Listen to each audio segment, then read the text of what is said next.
Hello, welcome to Adventures in Lollygagging. We are playing Traveler tonight. We are continuing our Deepnight Legacy game. This is, I want to say, episode 3, not counting our character creation. We met a survivor last week. We heard from survivors last week on this weird remote planet in the middle of the Great Rift. Hey, Farkadev, how's it going? So yeah, I think yeah, this is gonna be fun. I mean, we might finish it up tonight. We might finish up this scenario. We might not. We'll see how it goes. We'll just sort of play it by ear, and kind of go from there. If we don't Um, derail. yeah, I'm actually even more motivated to try to finish it tonight. If we can't play next week because of long not being around. So because then we were just going through our schedule for like the next month or so, and it's just like, okay, I'm missing this, and then you're missing that. So it's like, shit, Yeah. maybe we hustle. It's gonna be a busy month. It is. Yeah. It's gonna be busy. It's gonna be busy May for everybody, I think. Yeah. So yeah, but we'll make it work. We'll make it work. Why don't we do some character introductions? Tell us who you are. Let's see. Last thing we ended on. Yeah, we ended on like what? We were at the carving site, right? And there's the Yeah. strange We were guy at that the was carving there. site. Yeah. He was Okay. calling us all different names It's true. He was. from people who were on the cargo ship, the first Yeah. one. Possibly. It seems about right. Yeah, why don't we do some introductions? Tell us about yourself, who you're playing, that kind of thing. How you feeling about everything that's gone down? Because this situation that you all are in with finding a giant sprawling fungal entity on a research outpost that may or may not be consuming people is not a common thing in the Traveler universe. So like Mm-hmm. this is still, even though we're playing like space sci-fi stuff where weird shit's happening out in the universe, it's that this is still abnormal. So yeah, tell us how you are, tell us who you are, etc. So let's start with Ashley. Tell us about Win. So I'm playing Win. I have a little bit of a military background, not too much. Uh, and most things tends to just roll off Win's back. It doesn't take, it takes a lot to really get under her skin. But she's a little freaked out because something actually tried to get under her skin at one point in time. And she doesn't really know if she's infected or not. She hopes she's not, but she did have contact with the entity. And now there's this older gentleman. He's acting a little weird. He says he's got a fog. We know if you're by the monolith, I guess you could say. And but she doesn't know if it's fog or if it's like the fungal spores that get in your brain. So she don't know. Yeah, it's pretty dangerous. Definitely Win and Arbin, I think, had the closest activity, but everyone had a little bit of something. Quincy was right by the hallway. Finley had a little moment where one of them kind of fell from the ceiling in the radio Mm-hmm. tower, or the main hub. So everyone had a little bit. Yeah. Okay. Let's keep going. Speaking of Finley, Derek, tell us about Finley. Yes, so Finley is the nobility of the group. As such, he has to keep everybody else in check.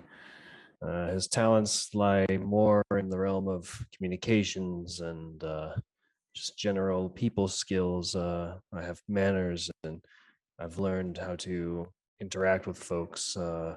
Sometimes Win is quite challenging because she's just so unrefined. Finley doesn't see the big deal so far with these creatures, but he also was locked away in a comms console, just kind of doing some side support. Yeah, you didn't have any direct contact with that thing in the science building. The only bits you saw of it were through like Cameras, the cameras, but like through like random flashes of light. So like the lights never fully went on, and you never got like the full grouping of it. And then right? and you weren't in the fight where the dude was attacking. Like all you saw was like this little tentacle thing just flop down in front of you. Yeah. Yep. Yeah. Yeah. Okay. Maybe we will introduce Finley tonight to some dangers. I don't know. Let's see. Long, tell us about Quincy. Yeah, I'm playing Quincy, oldest of the group at age 50. He's got some peppered hair growing in. Once law enforcement, now going a bit rogue. part of him feels like it's his instinct to save this group of people that are stranded out here, and another part of him is like, what can I get out of this sort of deal? Is it worth it really? And that's where he's sitting at. Yeah. I mean, like we were just talking about in chat there, like your character creation, like you were law enforcement for so many years until you kind of got stabbed in the back, and then you got kind of kicked out of law enforcement, and you became a pirate, right? Where you just sort of fended for yourself. So those like the angel and the demon kind of speaking to you a little bit there. That's pretty cool. I like that. All right, and then finally, we have the first victim. We have. Oh, did I spoil something? My bad. Whoopsie. Tell us about Arbin, Melissa. So Arbin actually did spend some of her character development time floating out in the middle of nowhere. So she's definitely going to be motivated to save other people that might be stuck out somewhere. She believes that Finley is the kind of person who, like, if you die, is just going to shrug and be like, well, you must have screwed up. So I don't know that he's necessarily going to be her first person to like have her back. But we're going to see how all this goes.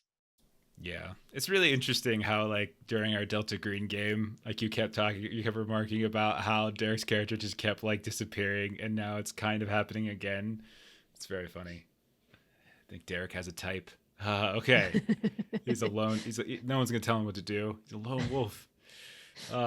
He's a one-man wolf pack. All right, let's dive in. Let's do a little summary here. So, get a little music going so people can start feeling weird. So, authorities coerced this group into taking a rift hauler 484, not your actual ship, to a remote outpost in the Great Rift. As we all know, low density space, etc. So many parsecs between where you all are now and the next living humanoid species, right? You landed on a planet that we know as Alpha. That's a simple name. Your primary mission was to resupply the research outpost here, which is called Canling Station. But your secondary mission was sort of determine the fate of the previous Rift Hauler, which was 6 weeks overdue, Rift Hauler 587. Okay. Now, you immediately found that ship. No problem. You found that ship. It was safely landed in the landing field of Canling Station, but it was under emergency lockdown. So much so that your fleet codes that all Rift Haulers are given in this area wouldn't work, which means only the like bridge officer access card and codes and stuff would actually gain entry into the system, into the ship in a very safe way. And that likely indicated there was some kind of imminent threat, some kind of danger in the area. So you started exploring Canling Station itself, and you saw signs of the station being ransacked. You saw signs of violence. You saw one of the buildings was burned from the inside out. Even worse, you discovered a very sprawling fungal entity of some kind inside of the science building. And you found a bunch of fungus-covered personnel, or at least 2 or 3 of them, that seemed fairly highly resistant to damage, because you guys were putting bullets and such into them, and they were still coming at you in ways that they probably shouldn't have been. And they didn't really seem to have a very clear sense of self, despite the fact that they had on gear uniforms that suggested either naval personnel or civilian research personnel for the station. Arbin was nearly overtaken by the entity. He actually got wrapped up in some kind of strange fleshy tendril and was being pulled into this central mass, but Wynn and Quincy managed to extract her. And then all 3 of you got out of the lab. You fired a couple incendiary rounds, and you got the hell out. More mindless personnel started to descend upon you at that point. Finley kind of made a rush, downloaded as many of the logs as he could into his own personal pad. And then he got out, nearly running into that little tentacle thing that was creeping through the vents. Now, you discovered that the station had 2 air rafts, so these flying cars basically, and 2 ATVs. One of the ATVs was accounted for. Wynn and Quincy were able to find it, and it was functional, it was workable, etc. The other one was missing, but there were tracks leading to the southwest away from station. Neither of the air rafts were on the landing field, meaning they were somewhere else. You also had Finley was able to get a full map of the area, including the Kaivu Observatory to the northwest, some kind of older site that was referenced as like a carving site, a weather station just a little bit upstream. And you guys started traveling out. Now, Finley was messing around with the radio, got in contact with someone by the name of Amelia Zurich that was up at the observatory with two other people, two doctors, a Dr. Mill and a Dr. Keen. Now, you couldn't really get up to the observatory with the ATV. You could potentially do some climbing, but you're literally going up the side of a valley and a volcano and then going down into sort of like a flattened crater. So you had to look for this air raft. So you kept traveling, and maybe you were going to go you were following those tracks of the ATV, and you found a wreck. And when Quincy went to go look into this wreck, there was another one of these like fungal masses. Quickly closed the door, fell over, and you guys got the hell out of Dodge. And you made it eventually. Eventually you made it to this carving station. But you had a conversation with the people who are at the observatory, and they told you a few things. So you heard that from Amelia Zurich, a little bit about the fall of the station, how it began with the Rift Hauler 484 that you were coming to, or excuse me, 587. I'm keep getting them confused. That you were coming to look for. They recovered some kind of samples of a wreck in orbit. Their astrogator became ill, and then paranoia kind of ran rampant for some reason. People started attacking each other. Some hunkered down, etc. Now, you've heard that there are potential survivors. One person apparently made it to the Northern Accommodation Hut, one of the buildings you didn't explore when you were doing your sweep of the station. Another got locked down inside of the Rift Hauler, and then another took an air raft and like flew away. So there was like both air rafts got flown away. Eventually, you made it to this carving station. You found a person who was foggy of mind, something that you were warned about when it comes to this station, this carving site. And he kept sort of reaching out to you all, asking if you saw something and kind of pointing at these strange alien carvings. All of you kind of looked up at them. They looked peculiar. You just took a quick glance, and then you went back and tried to kind of suss out what was going on in the sky. So here you are. We're going to start up right there. We're at these strange rock carvings in what looks like a series of huts, site of an old, like the predecessor to the hailing station.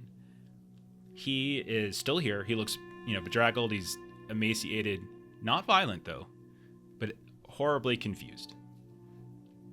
What would you guys like to do? And also the air raft is here. What would you guys like to do? Pretty sure we left off. Quincy knocked him out with like drugs. Yes, you drugged him, so he's still here. Unconscious. He is unconscious. Yeah, that's right. Good call.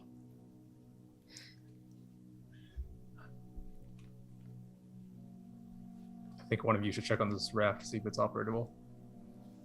I think Wynn did that. Okay. Wynn checked it out. It looked fine. Yeah. I already looked at it. It looks fine. Maybe do a quick scan if there's anyone else, not just him. I think Arbin had done a heat signature scan. Yeah, got my IR his was the only. goggles. Yeah. And I think we're good to go. You think you're Everyone- alone. We are. Yeah. Anyone wants to maybe like document what this guy's been pointing at? Maybe that's could be useful. So like get a picture of this wall that he's been pointing at. Sure. Okay, yeah, you take some documentation of it. How's everyone feeling? Like when you look at these, because when you look up at these carvings, there's like this sort of mixture, like there are these geometric shapes, there's these lines and circles. It almost looks like abstract art. But I mean, like, I don't know, you get this sense that there's something like now that he's out, now that the immediate concern of him and whether he was going to spring at you is kind of subsided. Your eyes just periodically kind of flicker up towards these carvings, and there's something about them, right? There's something that is kind of catching your interest for reasons that it's not easily to immediately pinpoint.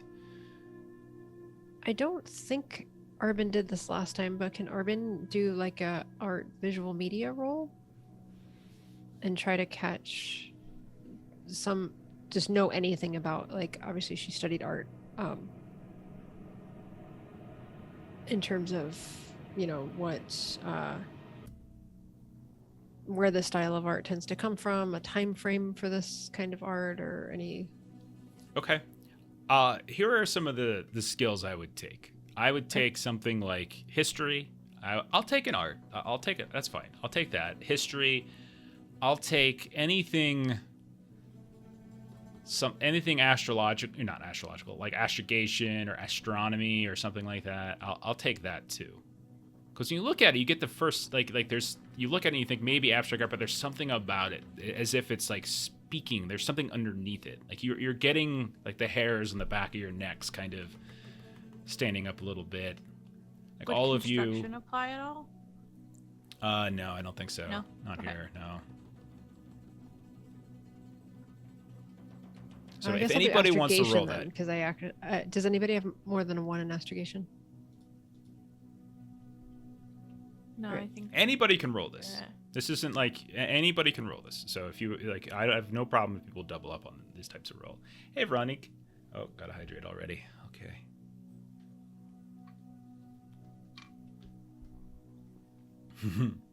It's very important to stay hydrated in space. Okay, let me know how you did. So Arbin rolled a 7 for astrogation. Okay. Obviously that's not enough. But I would say that at the very least you get the sense that it's non-art, right? There's something more to this. This isn't just, these carvings aren't just some kind of like old cave paintings. There's some sort of meaning or purpose or intention behind them. The specifics of which are hard to tell. Derek, do you also have astrogation? Can you try rolling? Oh, are we allowed to? I thought it was just one roll. Oh no, I No, said anybody anyone can. can do it. Yeah. And we do Oh, yeah. actually have 2 boons left over from last time. Oh, that's right. Okay. So yeah, we've got 2. Also, save Anybody them for wants to use combat. one. again, if anybody has history, that would be a good one to roll. And but there's different rolls might net you different things here. Would this So history- astrogation roll need a modifier at all? I mean, this just be intelligence. So Oh yeah, it's +0 for me. 10. Ooh. Effect 2. So if you're spending a little bit of time looking at this, and just remember that everything kind of takes time, but in this case, we'll say at least maybe 10 minutes or so. Between Arbin being fairly certain with her knowledge of art, this doesn't seem to have any kind of socio-cultural referencing here. You don't really see anything here that stands out. Finley, you think at a certain point that some of the lines and the curves and the arcs, they almost seem mathematical in some way, plotting, this seems to somehow denote some kind of astrogation chart. It's as if it's dictating navigational pattern or path of some kind. It would take some time to sort of coordinates. yeah, exactly. It would take some time to suss it out completely, but the 10 with the effect 2, very clearly you can tell that there are coordinates and a path that's sort of being outlined here. Okay. So right now, all of us are still grouped around the unconscious guy, right? Yeah. So Finley, after Arbin mentions the rock formation, he'll just kind of say to the group, "Well, I guess get him loaded into the air raft, but what he was pointing at, now that he's not distracting me, it looks like coordinates or some kind of path to follow. I'm gonna try and copy this down and see if it means anything, but I'm going to need time."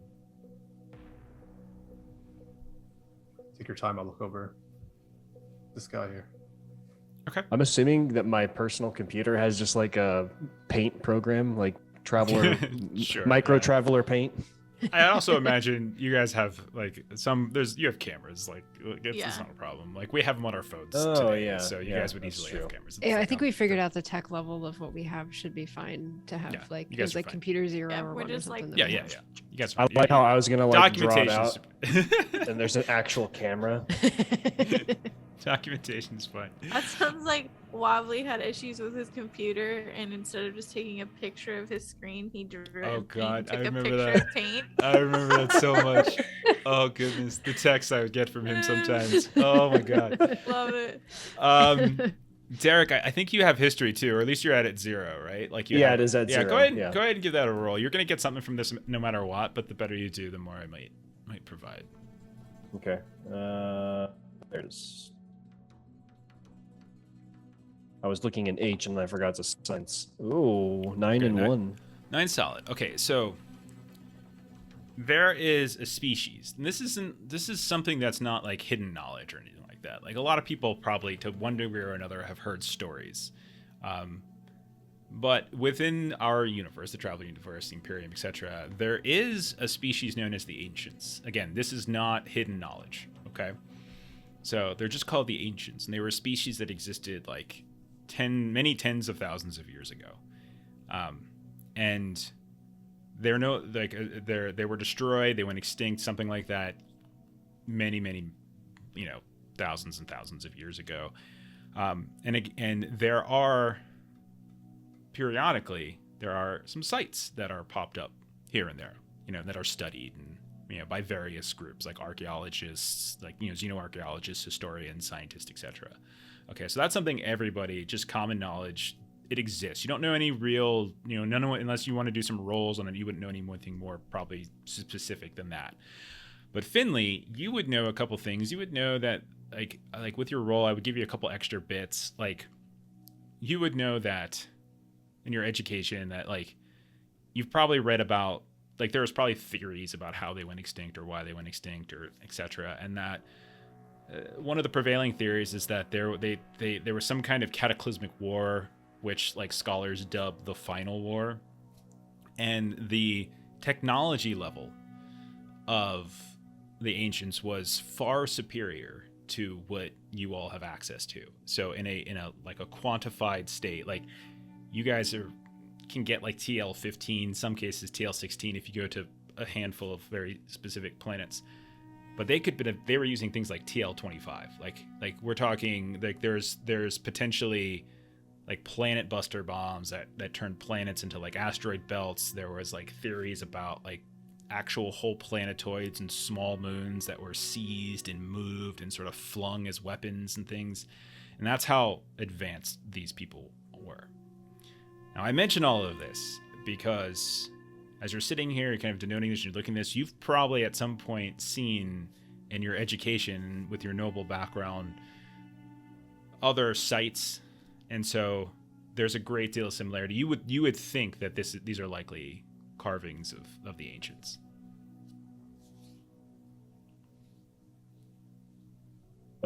Finley will ask whoever's closest to the unconscious. Do we ever get his name? I don't think we did, right? So Quincy just said he was kind of... So Quincy, if you go through his things, like if you like kind of rifle through his pockets, you do in fact find an ID in there. So the guy is, again, he's in his like 40s, 50s maybe. It's hard to tell. He looks very rough. Like he hasn't really eaten much. Shaggy beard, black, gray hair. He's got hands that like somebody who works for a living, right? But you notice that his name is Eric Valan, and you find what looks like commanding officer or like bridge officer, key card, access cards to the Rift Hauler. Likely, based upon what you know of the Rift Hauler, like you probably had like a personnel listing of who was on this. This is the commanding officer of the other Rift Hauler. And you would also know that these key cards that he has are what you would need to turn off the emergency lockdown of the Rift Hauler that's on the landing site and gain access to that ship. Yeah, Amelia hinted that the captain of that ship took the other boat. Looks like we found him. He's got the keys and everything. We can get access to the Rift Hauler.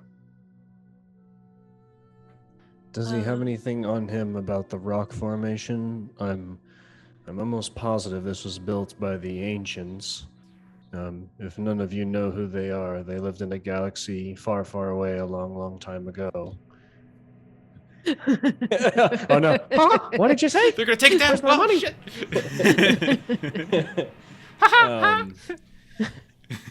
Try to steal my stuff, Give me your bits. I'm just Oh, God. imagining Finley is the kind of person that's like, back home, I have this coffee table book. About... It's mid-century.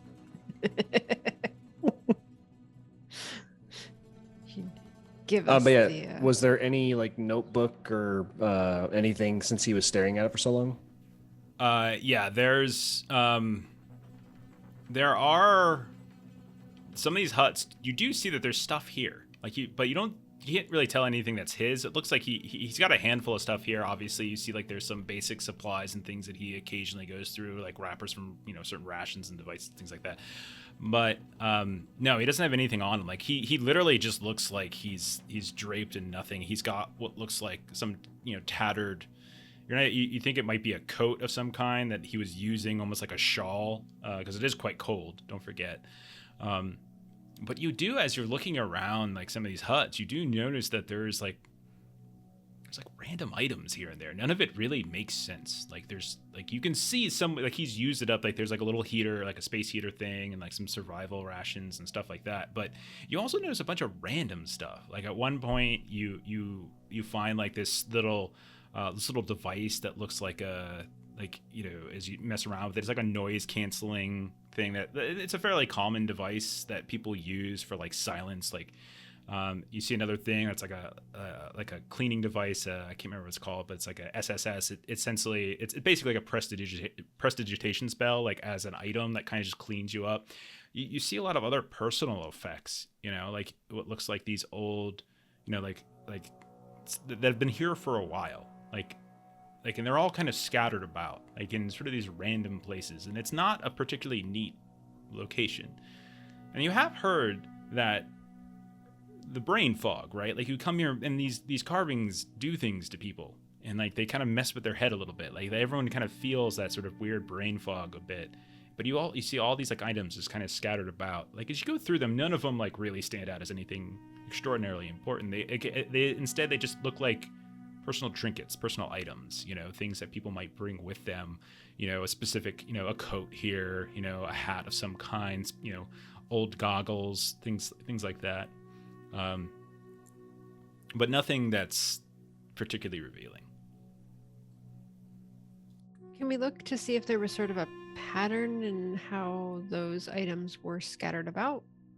Like if there's any relation to kind of the carvings, or if it's just... there's no. It doesn't look like there's any pattern. It looks like everything's kind of like haphazardly kind of cast about in different locations. Forgotten. Exactly. Okay. Yeah. Yeah. Like someone just sort of left this here, and you're like, huh. Like this is kind of a nice device. Like why would someone leave this here?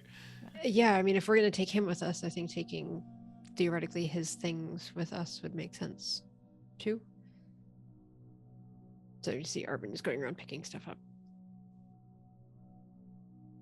None of that is worth any value, right?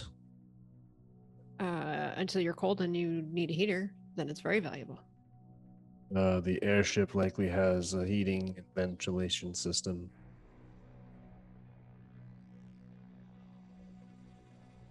And Arbin just sort of looks over to Wynn and just sort of shrugs and just says, like, as if like he doesn't get what it's like to not have something that you need.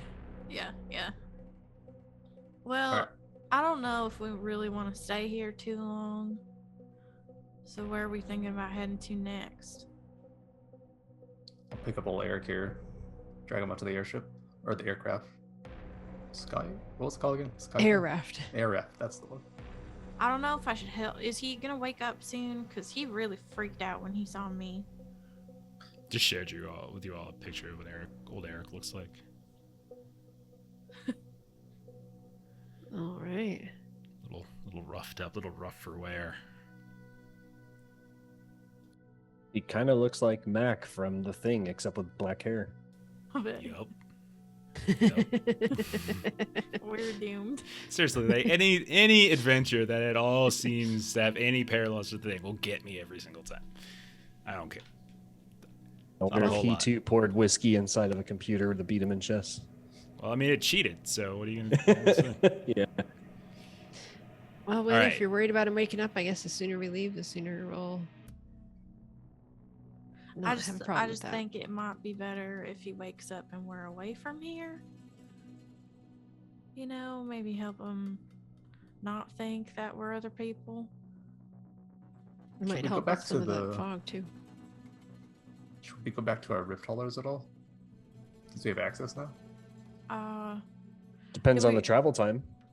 My question is do we really want to go back to that other rift hauler because they brought a foreign subs? Now, don't get me wrong, I don't really know sciences, but apparently the lady who we thought I was, Mercy, she was infected with something, and the stuff that infected her is in that rift hauler. Wasn't there also somebody left on the rift hauler though? Yes, potentially, but we don't know if they're alive. Well, I think if we decide to go in that direction, I can try and get them on some sort of communication channel. Well, and we are Yeah. going past, if we're going to the observatory next, we would be flying right back over the station and the rift hauler to get to the observatory. Yeah, we might need to stop at that equipment shed if the activity is stopped enough at Candlein Station. How many people can this craft carry? The air raft, like Yeah. 6 or something or more, I think 6 to 8, something like that. You all no problems with all of you. Like you can. But get we on do pretty know that easily. we're gonna try and get 3 more people. I'm just wondering if we should drop this guy off, like in our med bay or whatever, some sort of room.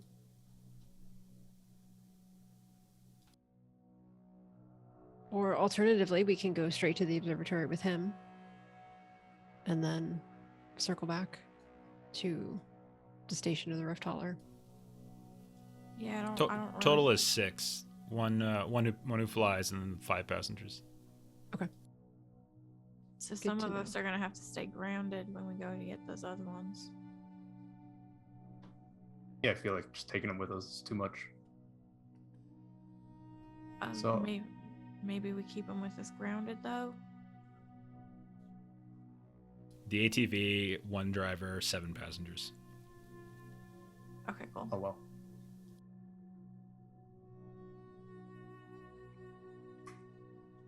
So I brought the map up so y'all can And see it took again. us how long to get? It was like a couple hours to get out here from Canling Station. So this abandoned alpha site with the carving is about 80 kilometers southwest of the station. Your ATV, decent amount of speed, but it was also sort of rough terrain. It's not like there were any roads or anything, and plus you stopped for a bit at the ATV wreck. So, it probably was like maybe a 3-hour total, Okay. in between driving and stopping and stuff like that. Not that long. You've probably Okay. been on planet for I would say about 8 hours or so, something like that, because you all kind of were looking around the station for a bit, and like we kind of hand waved some stuff, and then there's like kind of coming in Atmo and Mhm. making the landing and stuff. So I will say, Finley, you know that you tried to use the communications to get access to whoever might be on that other rift hauler, and there was no one picked up. The only communication that you were getting from the ship was the automated, like kind of its automated transponder ping back, but that was it. Yeah. Okay, yeah. I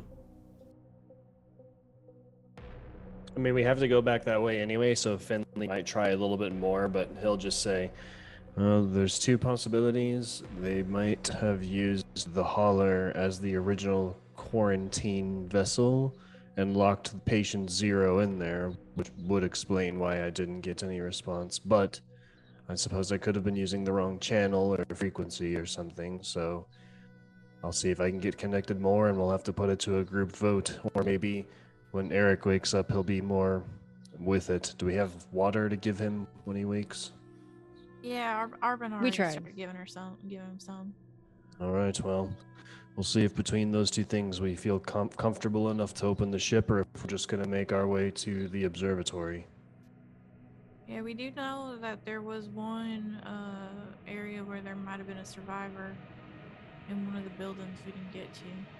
The northern hab. So I think the more of us we can get together, get off this rock, the better. So from a transportation clarification, we would be leaving the ATV here if we all go in the in the air raft. How fast is the air raft compared to the ATV? They're both pretty fast. Like there's different, like, so it doesn't really, surprisingly, it's so granular in some respects, but not in speed.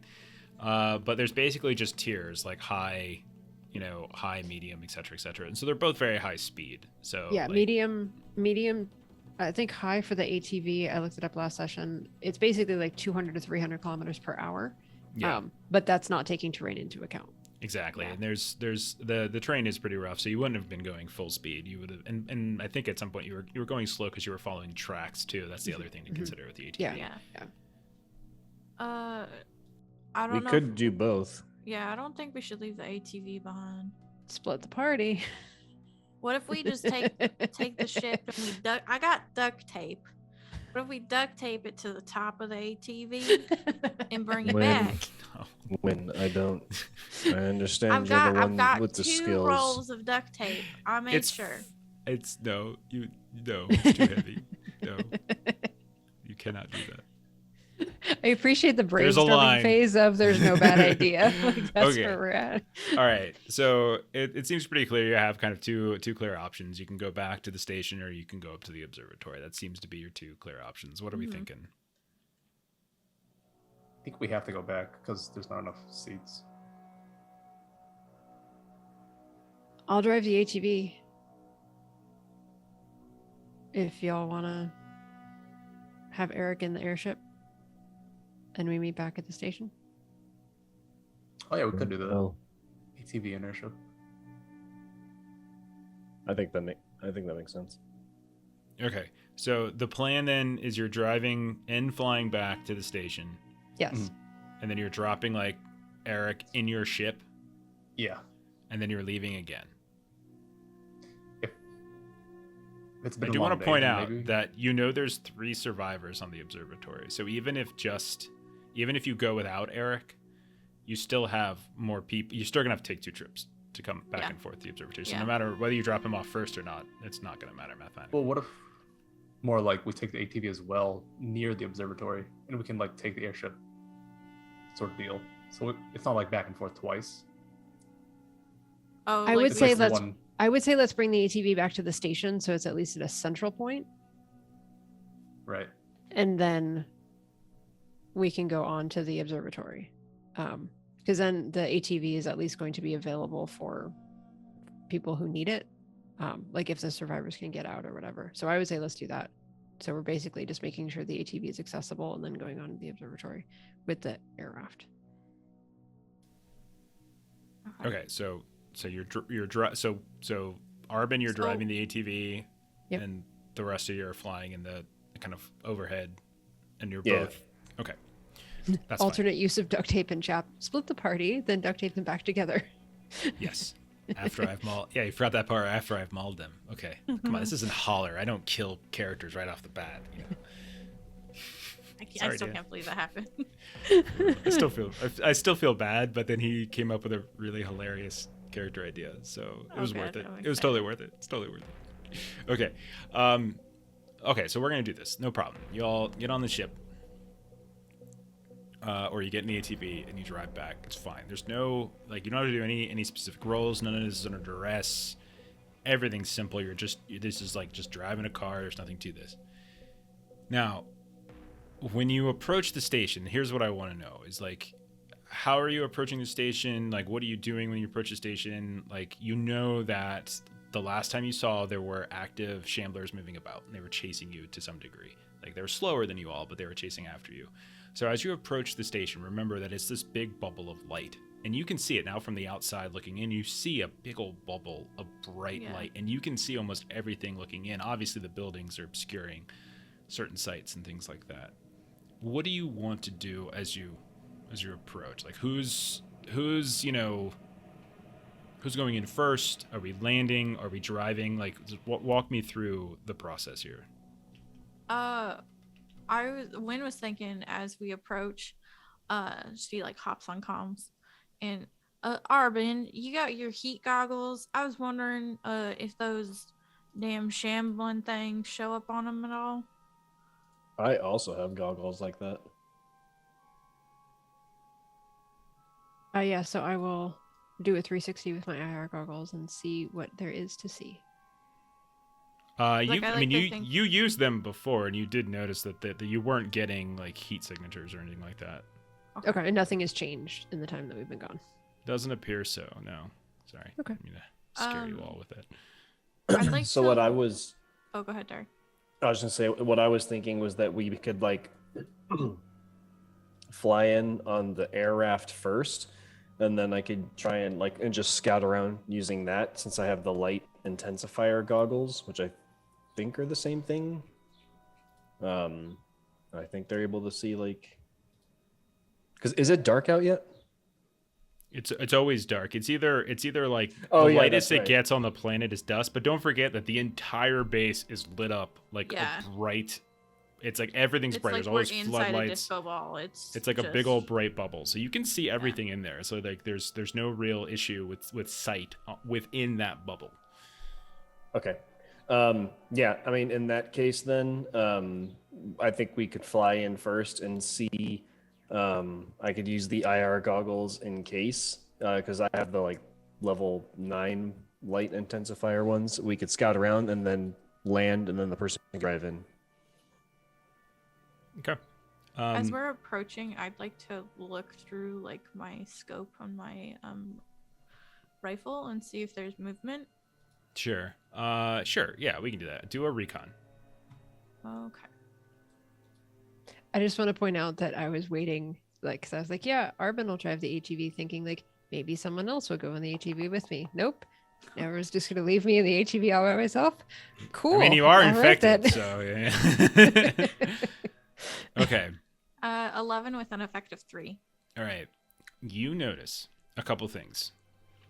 First, you notice that there is movement in a couple different places. You see that there is one of the shamblers that you saw before is in the process of dragging something from the social hut in the southwest, kind of moving up towards the science building in some way. You see another shambler that's to the southeast of the mission control center, and then you see a third one. You see that's kind of in between the two, the sort of 4 central buildings. So if you see it on the map right now, that's kind of the general, the general kind of layout. The one that's by the sort of the doors to the mission control center is just kind of standing there, kind of just looking, almost just very similar to the one that you saw that you first encountered in the hut, almost not moving, just sort of standing there. And then you can see another one that's kind of over by the bridge that is just sort of on the ground, kind of flopped down on the ground and sitting in a fairly uncomfortable position. You don't see anything on the landing field that you don't see. Okay. So that does look clear. Can you ping which building it was that we thought there was a survivor in? If I think it's it's the that northern one. hut. Yeah, the northern hut. Oh, okay. Okay. And so our Wynn's on her comms. All right, so we got a few shamblers. They're out and about moving. She's got a rifle propped up and she's looking through. We got a couple options. Either we drop and we pick up Arbin and we just fly on over straight to the landing, and get into that equipment shed. But there's still that person. So Arbin, how brave are you feeling? I mean, I just rode an ATV by myself all the way over here. So, I mean, fairly. But why don't we use the air shift to our advantage and shoot these things from the airship? We could also see how resistant they are to being run over by a ATV. You're I wasn't thinking about that either. I was thinking more of It's a use- great idea for you to volunteer for me to do while I'm in the ATV. You should want to figure that out. That's great, Finley. Sorry, Win. Go ahead. No, I was thinking maybe you could be a little bit just loud, like a little distraction. See if that'll make them start shambling over to you. And then you can drive around, meet us outside of the light bubble. And then from there we can get to that accommodation hut where that person might be. Because there's a shambler over there. But if we want to shoot from here, we could try that too. They didn't really take damage, so I don't know how much of our bullets we want to waste on that. Quincy, what are you thinking? I think we just avoid them. Go to our hauler. Drop this guy off. Just ignore him pretty much. Just come pick me up. That sounds like the best plan. Jeff, did they seem crushable by a ATV? Like size wise? Like I'm trying to picture if this ATV they're is size like, of a human. Yeah, and- they're size of a human, and the ATV is big. I mean, the ATV can fit 8 people in it, so Yeah, that's a yeah, pretty good size. like it's pretty big. All right. I would like up in the airship, please. And we can go driving over these things later. Just so you know, if you want to drive over to the landing field, you do have to drive over that bridge, because there is a stream, and even though you're not sure what. Oh, right. Okay. Yeah, All right. yeah. I'm gonna go drive an ATV over a shambler and see what happens.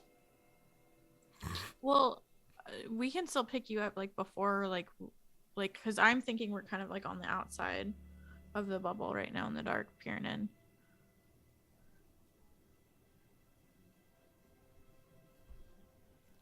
All right, Arbin, are you driving in?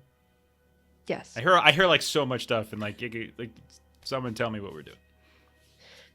There is a shambler that is very close to the bridge. Okay, and you want to try to run it over. Yep.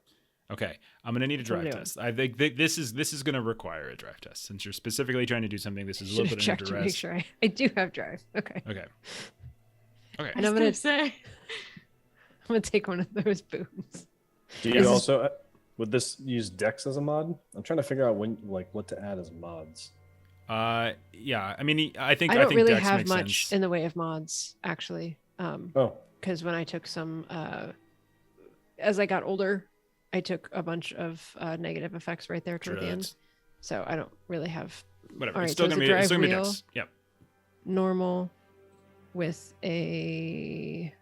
Oh no. If you're trying to like run over a creature, I'm gonna say, well, he's a pretty slow creature.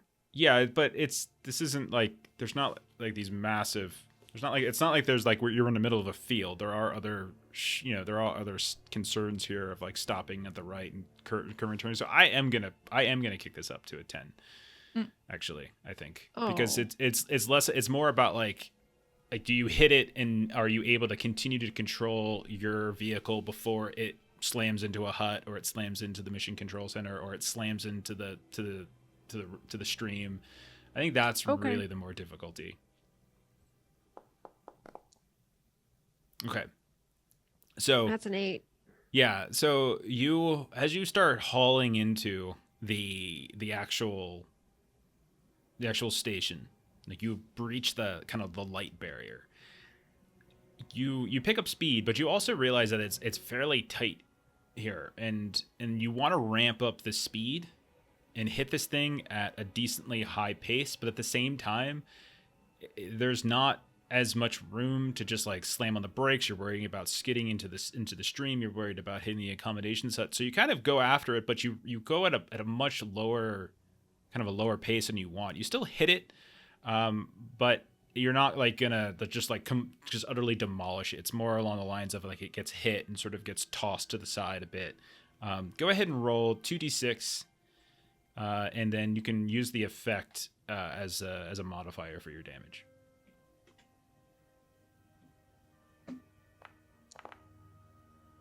Five. Okay, so 5 total. All right. So you drive up, but you realize it's so close to that accommodation hut to the east that you have to kind of, because you're all coming from the south, that you have to kind of downshift a bit, go a little bit slower, and in doing so, you take some of the velocity off. It's able to kind of get up at that point, shambles, so it doesn't hit you. It doesn't get hit like direct on and kind of climb underneath the undercarriage a bit, and you just see it like burst away from you, tumble around, and you see it laying there on the ground for like a split second before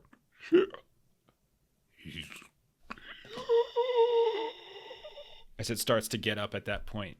Those of you who are up in the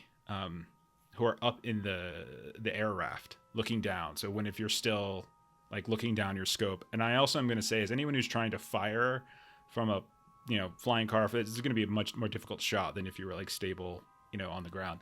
But if you're looking down, you will see immediately, like within nanoseconds, the shambler that was to the north of mission control suddenly goes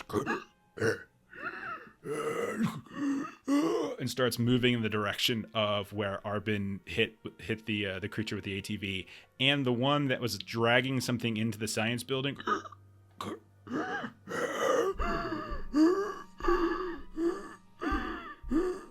and starts moving in the direction as well. Okay. Wynn's got open comms.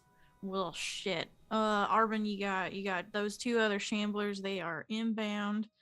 Oh God. They got. You know how I don't know. They got like some weird telecommunopathic communications things. You think they got comms too? Or they just heard it. Just land the thing so I can get in. Okay, this thing's coming towards the ATV, so like it's moving up towards the ATV. You're like doing a 3-point turn to try to turn back around, kick it into reverse, and it's like, and I'm gonna see if it can reach out and grab onto the ATV as you drive away. So, this is gonna be okay. So it's gonna be a flat. I'm just gonna roll 2d6 and see if I can hit an 8.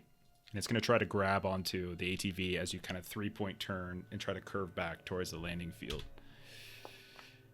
And it does. And so you hit it and you try to turn it around, and with an 11, it's a pretty good roll. Those of you who are up in the air raft, you look down and you can see as she's turning it around, 3-pointing, kind of starting to veer over to the bridge, this thing has now just reached out and grabbed onto the back of the ATV. And as she's driving it away, it's just there, and its legs kind of flopping around on the ground, and it doesn't seem to be at all concerned with it whatsoever. What are you doing? I'm going to try to back up over it. Okay. I mean, it's not on the ground. It's connected. It's on top of your ATV. You should. Oh, it's like, is it like on the back? No, it's on the back. It grabbed onto it. Yeah. Yeah. Okay. It's not behind you. It's literally grabbed onto the ATV. Either back up into a building, or you're gonna hop out of the ATV and ram it into another building, but away from the landing area. I'm gonna back up into the building. Okay, and since you don't care anymore about hitting the buildings, this is a drive test. 8 is fine. Go ahead and roll drive, and to try to kick it into reverse and slam it and kind of pin it against the wall behind you.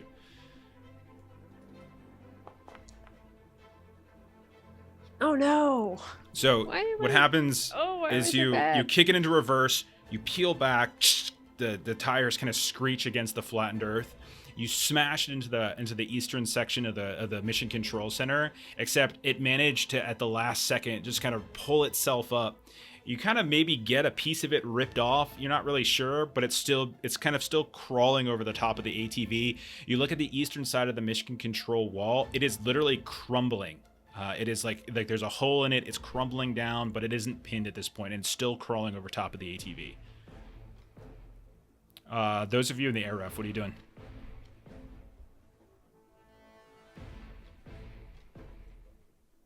Quincy? Okay, so it's going to keep going then. So at this point, by the way. I don't know, assuming somebody. I assume you have. I think you have flyer. Okay. Yeah, so it's probably you. That's right. I'll just fly this to the landing area. I'm just gonna ignore whatever the fight's happening. Okay, so you're gonna go fly, and you're going to land the ship. This thing is continuing to crawl on top of the ATV itself. Now the ATV, I was kind of looking up to try to get a look for it. There's basically like a dome seat at top, and then there's like hatches that you can kind of go in. It looks like So what it does is it's going to kind of crawl up towards like the top, and it's just smashing and banging, like it's trying to bang and smash through the top of the ATV. That's basically its turn. Arbin, what are you doing? I am going to drive to help. So I'm going to drive over the bridge toward the landing area. Okay, so and this thing is up there, and so you're taking it with you? Oh no. I mean, I tried not to, and that didn't work so well. So, yeah. Okay, so you're driving. Now, as you start driving, you kind of look off and you can see that one of the other ones that had started moving has come around the corner and is kind of walking. It's, these things don't move fast on their own, and it's just shambling in kind of your direction at this point. But you peel off, you head towards the bridge, you kind of drive across the bridge. Roll a drive test as you're crossing the bridge. You recall the bridge is actually fairly icy, and there is some potential skidding issues here.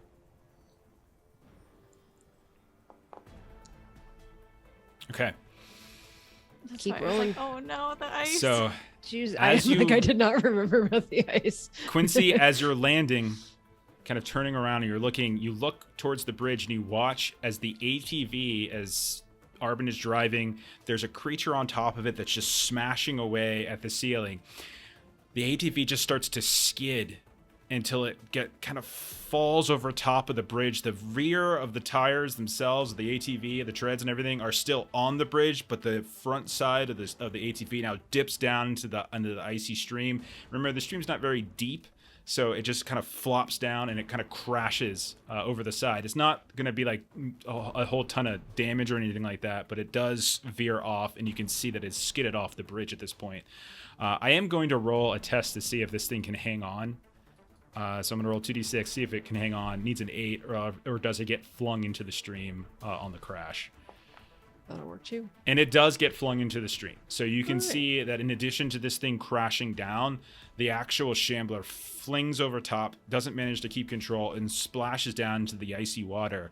But just as soon as it flops down, it's still ambulatory. It's still kind of in the process of standing up. Arbin, what are you doing? So is this something that I could potentially rate this ATV, or it's more like it's on its side and I'm gonna I'll it's gonna require take another. more time. Yeah, I'm sorry to be so tough with these drive tests, but Oh no. you're asking to do like specific things that I think are outside the purview of like just basic driving. So I would say yes, you could roll it. Like it would be a roll to see if you can potentially because it's still like it still could potentially move, and it is an ATV. It's all terrain, so the water itself is probably not the worst thing in the world for it. And thanks to Farkadev, we got some bits for a boon. So I'm going to roll this at a boon and see if I can roll something other than 2s and 3s on a drive test, because that would be fantastic if I could do that. Let's see what happens. That looks like no. That looks like more. You're trying to go, and you almost feel as though like the front end is kind of pinned. You're feeling like the forward momentum, but it almost feels like the ATV is just drilling down further into the bank of the stream, as opposed to kind of getting that lift. You would probably need some kind of upward lift on the front, so someone would probably have to come over and like try to prop something down underneath the front sides of the vehicle. It's not like the end of the world. It doesn't seem to be broken. It's just sort of stuck and pinned at this point. I am done here. I would like to start running when it is my turn to do so again. Well, I mean, that was your action, so you could take a minor action to hop out and bolt it. Okay, so you hop out and you move. We'll say a couple steps. I'm gonna throw some tokens on here just to give us an approximation. This isn't perfect. Yep. But we'll say this is about it. So, and then you all are over by the landing area. Okay. So, something like that, I think. Yeah, I've got a little ways to go yet. Thereabouts. That's about right. Okay. Now, no real issues with landing. There's plenty of room even with the rift haulers. But you land. In the process that it took her to do all of that, the three of you flew over. You landed on the other side of one of the rift haulers. You put down. Likely either you saw the issues that Arbin was having, or you heard on her comms when she was calling out that like the ATV has kind of crashed at this point. You have Eric in your car. He's unconscious still. What are the three of you doing? Wynn already has her sniper rifle out, so she's gonna shoot. She's gonna spend the time to like find one, and just shoot at it. Okay, it's probably going to require you to move first because you have 2 rift haulers that are taking up space on the landing in the landing field, and so like you're going to have to maneuver a bit to get a shot. Maybe I can crawl up on top of one. I mean, that's Or are going to they take too big more for than that? just a turn. That'll be like my turn to, or like no. Let me get I actually do have the details for the rift haulers themselves. They're not small. Yeah, I'm the concept of how big they are is in my brain. Yeah, they are not small. They are like 1,000 tons or some such. Actually, no, that means something else. That means something else. Sorry. I'm hoping you guys parked on like the closest side of the landing area towards where I am. I don't think I have like actual dimensions. I have so much, but I don't think I have dimensions. But yeah, these aren't small. So I would say if you want to climb up, I'll say yeah, but it's going to take a turn for you to climb up in a test. Oh, to climb up. Okay. Yeah, I think so. Yeah, I'll do it. Okay. Yeah, so well, let's no, say because it'll take me a turn to climb back down. Yeah, I don't think you want to do that. Like, Yeah. I think you guys are basically just like, we'll shoot something if it absolutely has to. Otherwise, it seems like just being ready for me to like jump in and. Yeah. Us So to I'll go. just move forward to get away from the rift haulers and then just take aim and shoot. So are we going to your own ship? Or are we going to the other ship? What's happening? We're going to our own. I'm gonna take Eric and drop him off in her. Okay, so you throw Eric over your shoulder and you're in your 60-pound vac suit, and now you've got Eric on top of you. What is Finley doing? So I want to run over to the fuel tanks if I can get there and see if there are any like smaller cans of gas around or anything like that. So the fuel tanks are buried, I should say. I know they're there, but they're actually buried. They're underground. Let me double check to make sure I'm right on that. But I'm pretty Yeah, sure if there's like a right. pump or anything, I could look for that too. So There might be something in the equipment shed. yeah, there is an equipment shed.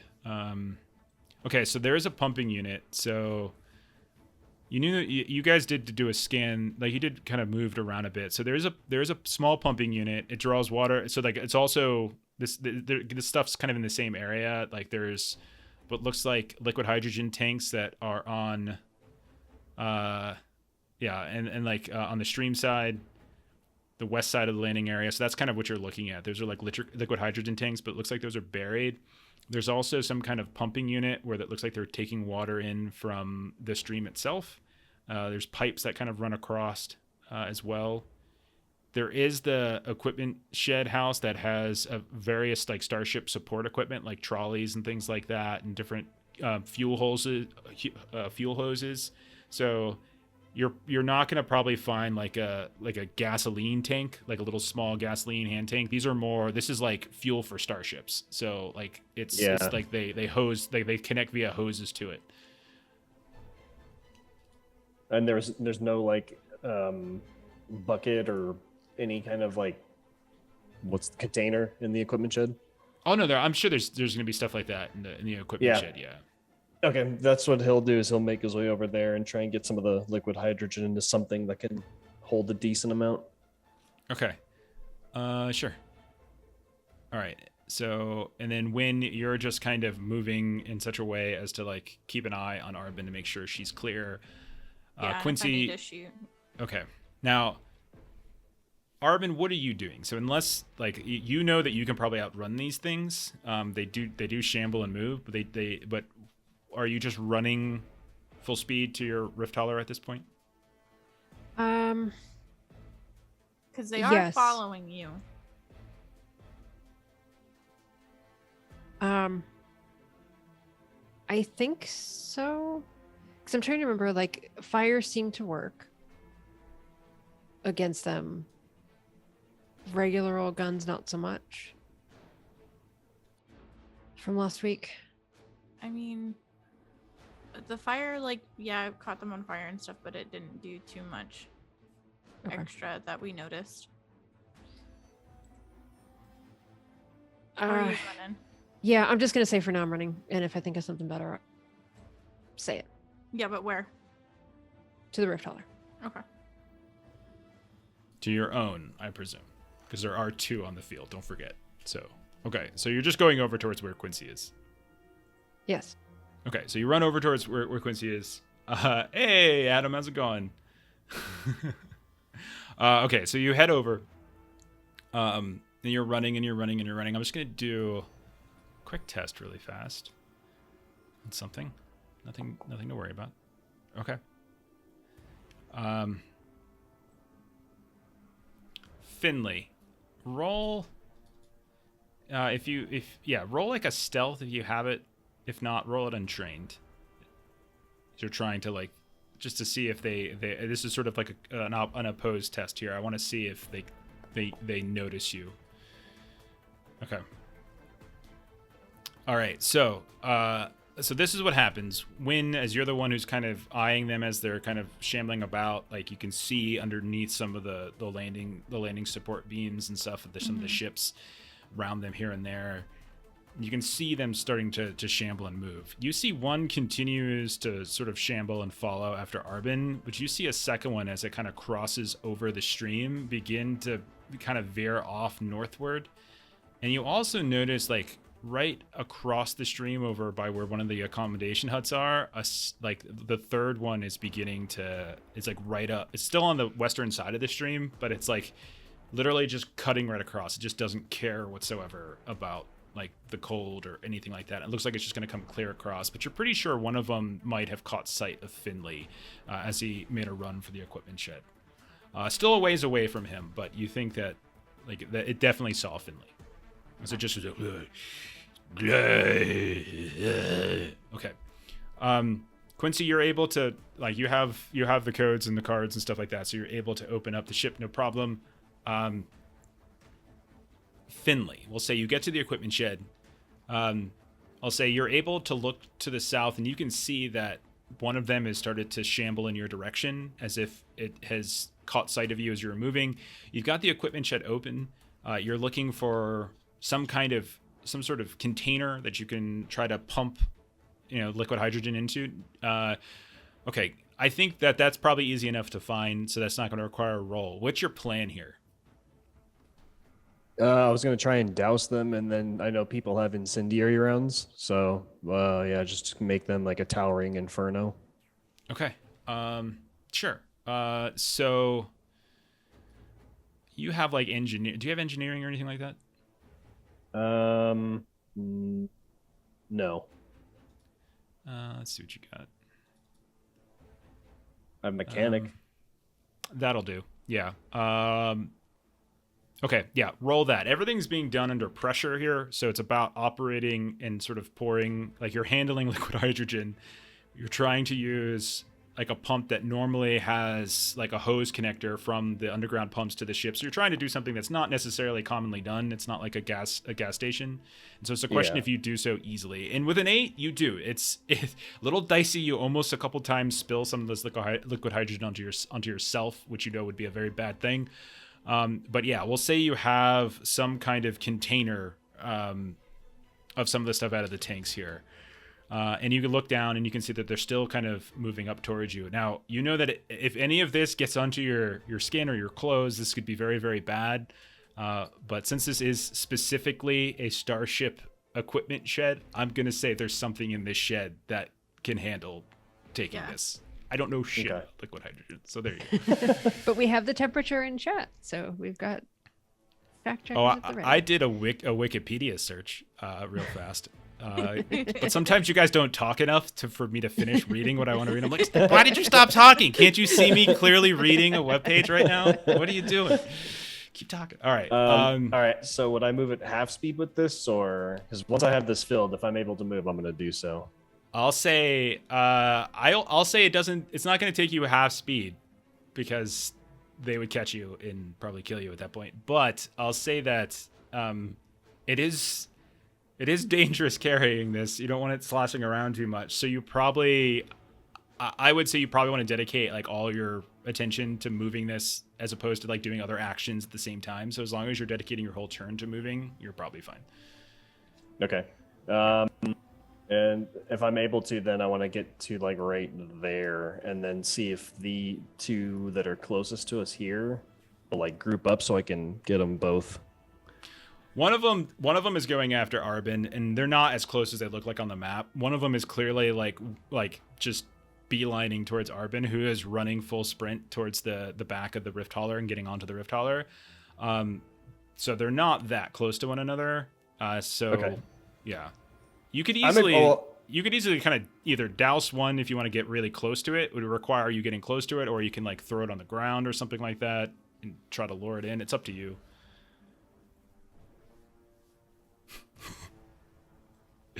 Finley, what are you doing? Well, I know you were talking about fire earlier, and I figured what's more flammable than starship fuel? I'm hoping we can corral these two together, and I can get the starship fuel onto them. And I don't have incendiary rounds, but if someone does, you just have to hit a pool of fuel, and that should take them out. But I don't know if I should wait until they're closer together, or if we just take one out and figure out something else for the other one. If it's on open comms, Arbin can jump in and say, like, I can, I don't know why I keep picking up Wynn's accent. It's because you really want a southern accent. Arbin can just say, like, I can divert and just try to run them. Since one is chasing me, I can just try to run them together and give you a better target. Yes, if you're able to do that, I don't know if if I throw it on the ground, I don't know if they'll walk into it willingly. But all right. if that's what we get, that's what we get. Walked right over the water. They don't really care. That's true, but it's easy to walk out of fire than it is to walk away from fire that is on you. So Arbin is gonna like do a little serpentine with her running and try to see if she can kind of get them a little bit close to each other. And I'm just waiting for this to be just as fantastic as our early Delta Green explosion. Exactly. We have an intention of what we want to blow up. I do like fire. Going to happen. True colors again. Okay. So, all right. We're not doing this like on a specific map, so I don't want to get everyone's like hopes up too much with this, but I will tell you that the minute you start trying to serpentine and corral them, there's danger, right? Yeah. This isn't like Three Stooges running around and like, Benny Hill music and stuff like that. Like these are highly, and I want to be true to that. So sure. What I'm going to say, Arbin, is why don't you roll like athletics, dexterity to try to kind of maneuver back and sort of move in such a way as you're kind of dodging. Now, this is not a completely empty field. There are two big ships. There's now a air raft, and there is highly flammable, combustible liquid hydrogen that's about to get tossed around on a landing field with 3 ships. So just wanted you to know that if rolls go bad, I am going to play it up big. Just so we know. So go ahead and roll it. I love this idea. I want everyone open-eyed about the risks right here. Yeah, like the risk of getting attacked and tripping you up, lurching at you, all that kind of stuff. So if I spend a boon, that means there's still a boon left for Derek, who I'm assuming is going to be doing the roll for the explosion. So. Well, I'm just throwing the liquid. I don't have incendiary rounds. Wynn, are you ready with that? I mean, Wynn does engineering, so Wynn has her sniper rifle out, as you've said over and over again. So let me ask. This is me not knowing that stuff. I have plastic explosives. Yeah, plastic explosives actually would take time to set. It's not. Okay. That's not. Yeah, like that would take a moment to set. I mean, honestly, it's flammable, so literally any Like a flame laser is pistol fine. would work? Yeah, actually, I think that would probably be fine. Okay, all right. Then I don't need to get anything ready. Okay, then I'm gonna. All right, I'm gonna take a boon to run so that I'm Okay. doing this effectively. So I was doing a. It's going to be unlikely that both of you get out of this without at least taking one attack. I'm just so everyone's Sure. aware. Okay. Sure. All right, boon. Come on, roll better than I've been rolling earlier. There you go.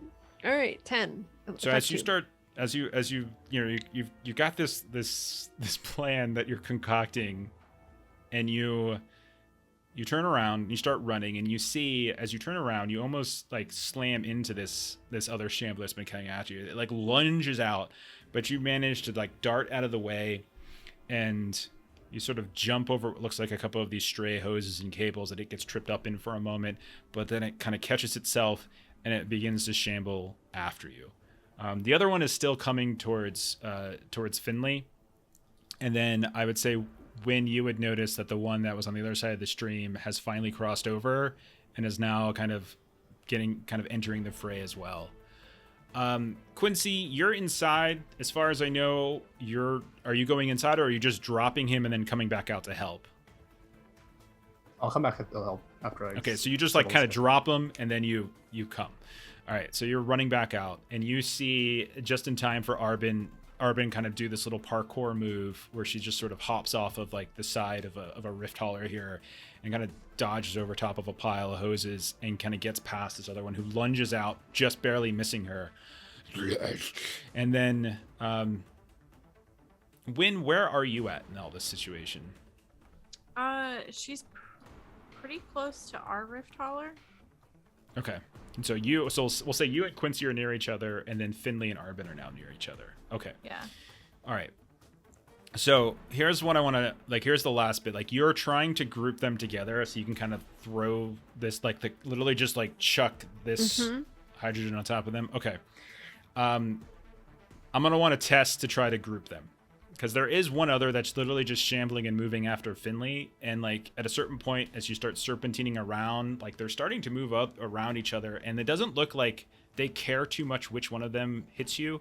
So as you're moving and moving Arbin, you pass by one, it starts chasing after you. But then as you, like, fly by Finley at a point, you see that it turns off and now it moves towards Finley because Finley's not moving as quickly as you are. So it's not like these things are just concerned with you. It's like whatever it can get to. So how are you kind of corralling the two of them together here? I thought that's what my last dex check was trying to corral them together. That was to get the other one to turn around and kind of follow after you. That was just like a movement thing as opposed to a like movement in close quarters and not like kind of getting cornered by one of these. How are we doing that? It's fine if it doesn't work out. I mean, if we douse one and then there's a bunch on the ground, we can just dance around the fire and see if they walk through it willingly. I mean, I guess I can just try shooting it. Just not that I think it's going to do damage, but it should just get its attention on me. You're going to shoot the one that's kind of now lurching towards Finley? Yeah. Okay, go ahead. Because I don't think it really matters if I hit it, but just to make it No, it's fine. want to... Wait, so you're going to draw the one that's off of the concrete pad onto the concrete pad? Don't get caught up on the map. The map is just abstract. I'm just getting them Okay. grouped together better for you. That's I was, just the yeah, goal. it's fine if we group them up, but I didn't want to group them up next to the ships, and I don't know where the Okay. ships are compared to That's us. fine. Like, we'll just assume that I'm not grouping them up right next Okay. to the ships. Yeah, that's fine. Okay. Theater of the mind. Yeah. Okay. So go ahead and take a shot, Arbin. Yeah. No, 7. Okay. You take a shot and it just fires wide. You see it kind of clip off the hull of the rift hauler behind it. It doesn't do any damage to it. Like, it's not going to hurt the ship or anything. But kind of start lunges after you. Finley, so are you waiting and hoping for the two of them to just sort of come together like this perfect little thing? Or No. like what are you waiting for? I mean, I'm just going to douse one now. Okay. There are 3 of them that are way too close. I don't care anymore. I'm just going to throw it on whichever one I can. Sounds good. Okay, so go ahead and roll. We'll say, like, we'll call this. You just try to. All you need to get is a little bit on them, so this has to be a perfect hit. But like, roll. Man,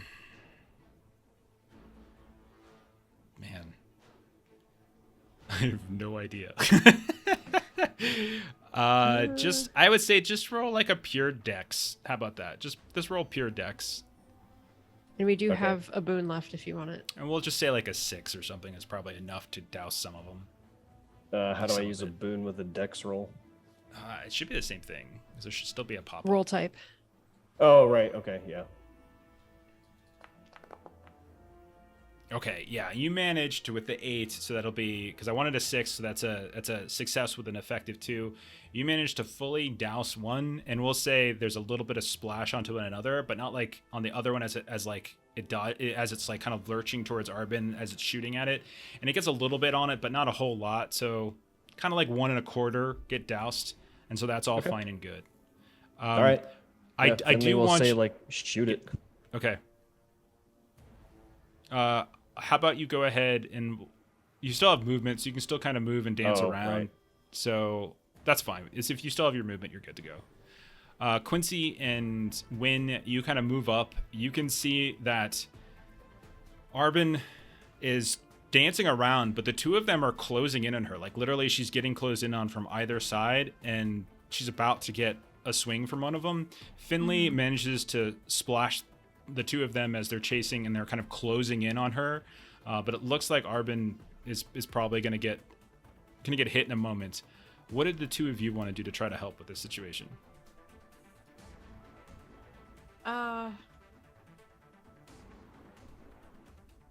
If I shoot one with my sniper rifle, it's not gonna burst into flames, is it? Okay, is your sniper rifle, is it an energy or a slug? It's a slug. I'll say probably not then.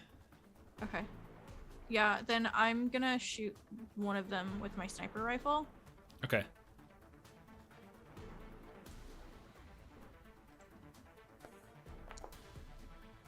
That'll hit with an 8. Roll your Yep. damage. No bonus. No effect. 3d6s. Okay. 13. Yeah, so you just as Nice. you see the two of them close in on Arbin at this point, you see the splash from Finley as he gets hit. Finley does his part, but Arbin put herself in danger effectively to get this done. You take a shot, and you hit like center mass just as you've been trained, and it doesn't even slow this thing down. And it like the force kind of pushes it back a bit, and sort of stumbles for a moment, but then it just bulls forward after Wynn the says, stumbling. "Oh shit, Arbin, you need to get the fuck out of there. Head on over. You need to start running. Both of you, Finley. We need to get on this goddamn ship and get up in the air." Agreed. Quincy, you Okay. done with what you're doing so we can get on the air? I want to point out a few things. It's just so I want to make sure we're clear. When you say ship and get up in the air, are you talking about getting on your rift hauler and flying away? No. Okay. I Or you're mean trying to get on the air raft and fly. the air raft to Okay, all right. the observatory. Yeah. Because you did know that you couldn't land the rift hauler up by the observatory because there's not enough Yes. space. Okay. Yeah. I just wanted to make that was clear. Okay. Yeah, sorry. Quincy, you get an action here. What do you want to do? So if I shoot this shambler that's been doused, is Arbin in the way?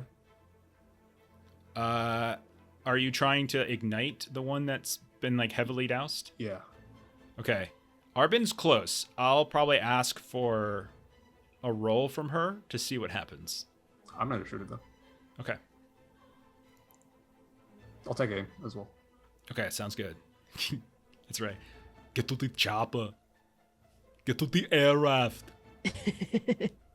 Be more like get to the air. I wish Jeremy was here. Jeremy's got a really good RL impression. Claymore.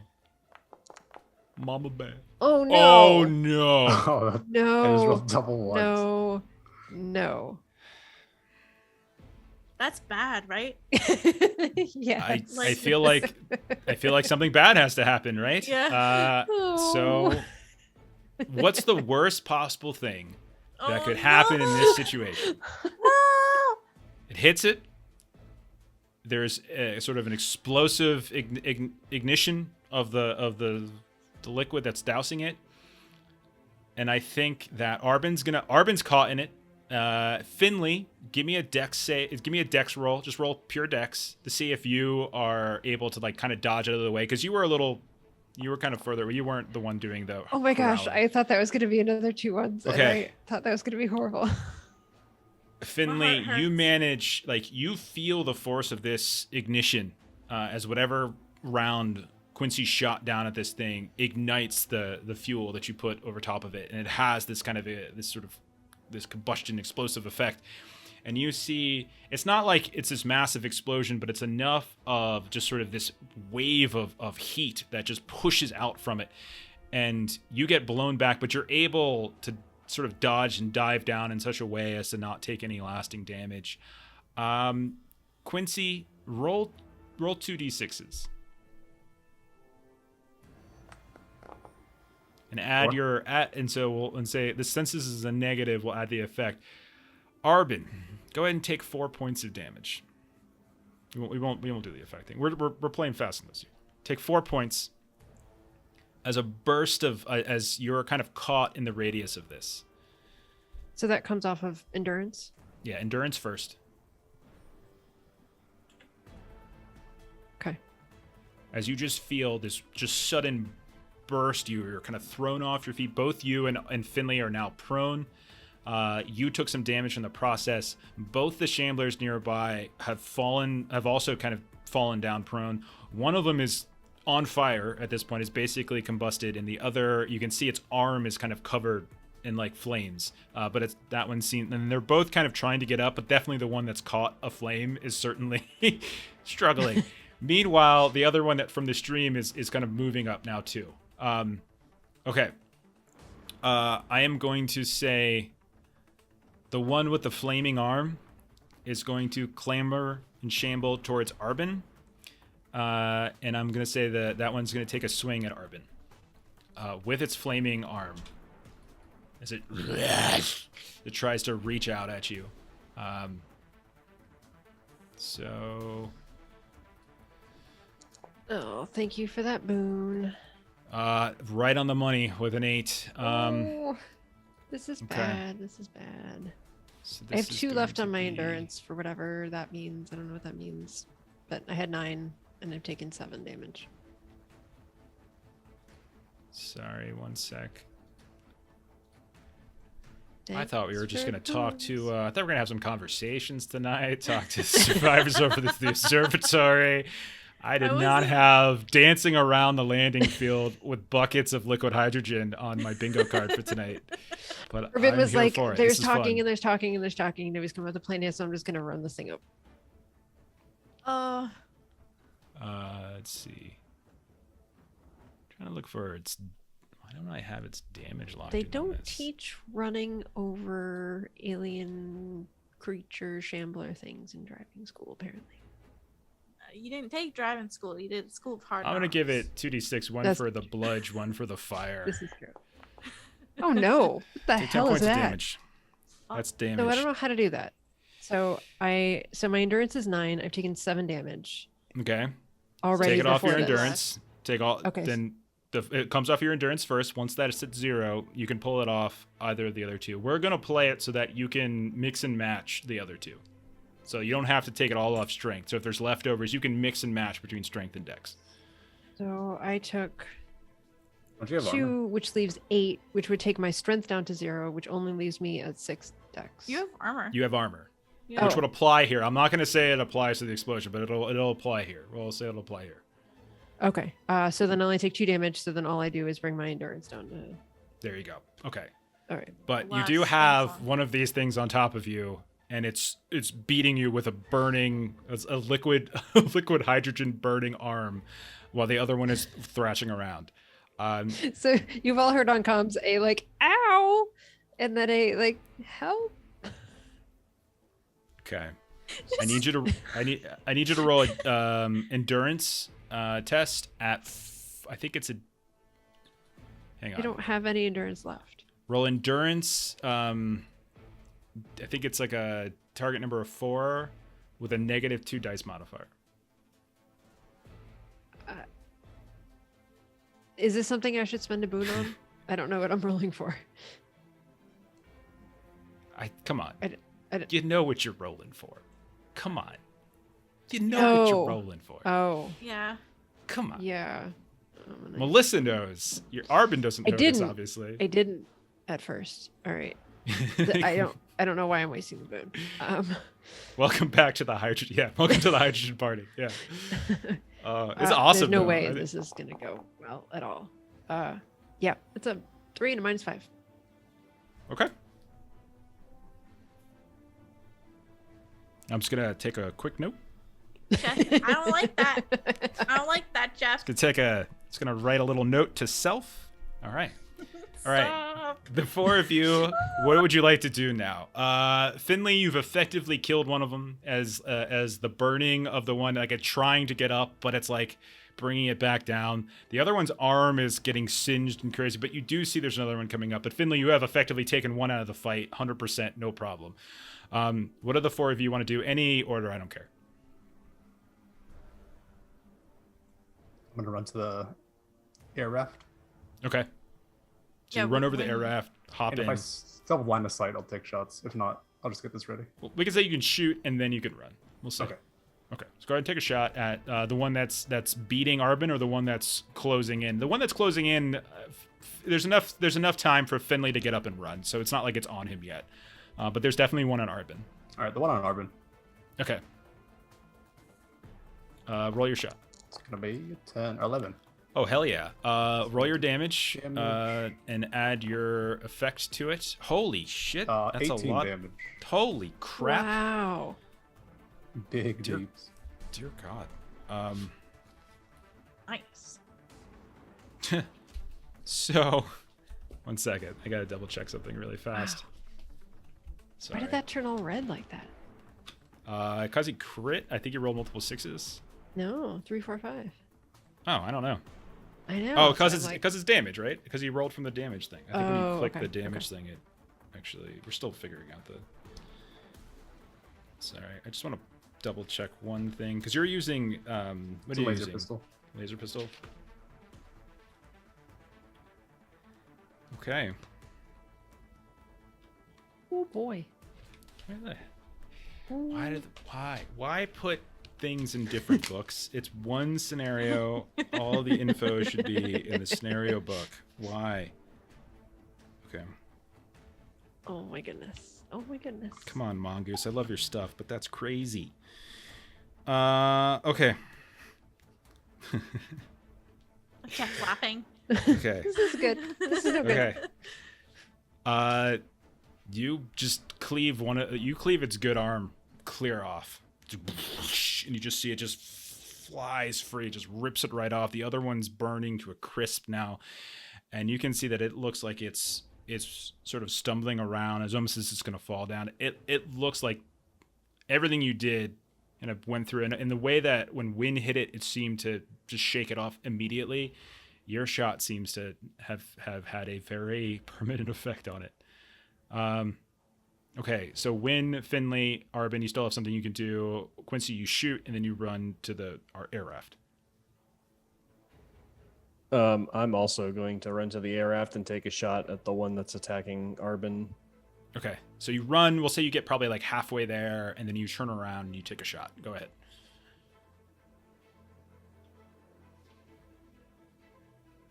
If there's a crit fail, it's hitting Arbin. Yes, as has already happened once. If it's 2 ones, we do still have one. it didn't actually hit boon you. left. It's just the worst thing that happened is that the explosion was such that it took you in. Did not hit. And Yeah, did- you probably get so concerned with actually hitting Arbin that maybe you take a little bit more conservative of an aim, and in doing so, it just kind of clips the side of it, and you can see the bullet sort of wings it a bit, but it doesn't seem to affect it too much. But you're halfway on your next turn, you'll be able to get to the air raft, no problem. Win and Arbin, what do you want to do? I want to get to the air raft. Okay, so you're just gonna run, get to the air raft, no problem. Yeah. Yep. Yeah, you're not under stress or anything like that. Easy run. Arbin, what do you want to do? You've got one of these things, flames on its good arm. The other arm has kind of been blown off. It looks like it's struggling, but it's still looking like it's functional. The other one is on the ground, burning to a crisp from this intensely hot liquid hydrogen. And then there is now the third one that has gotten very, very close. Will probably be on you in another turn or two. Okay. If you were to linger here, it'll be on you next turn. I do not want to linger. Can I shoot and then run?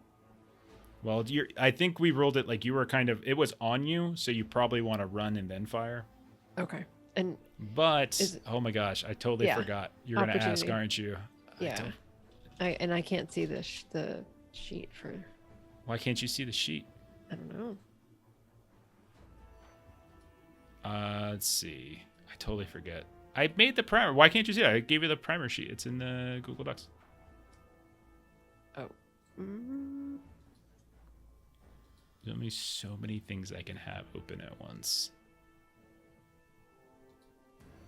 I'm gonna say because it's got one arm on fire and one arm's been blown off that you can get away without it attacking you. Yeah, Go opportunity ahead. attacks. If one combatant moves while locked in close combat, their enemy may make an immediate and free attack with Okay. DM +2. I will make the attack then, but I will also give it a -2 since like it's got this arm problem. Yeah, isn't this the one with no arms now?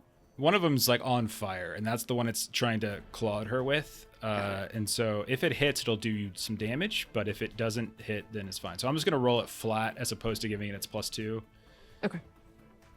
So it does have, I think, one roll and 1 point. I do hit.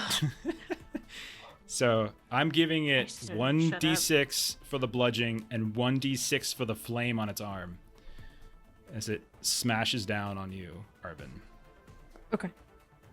For 7 points of damage, but I think your armor is 7, right? My armor is 8.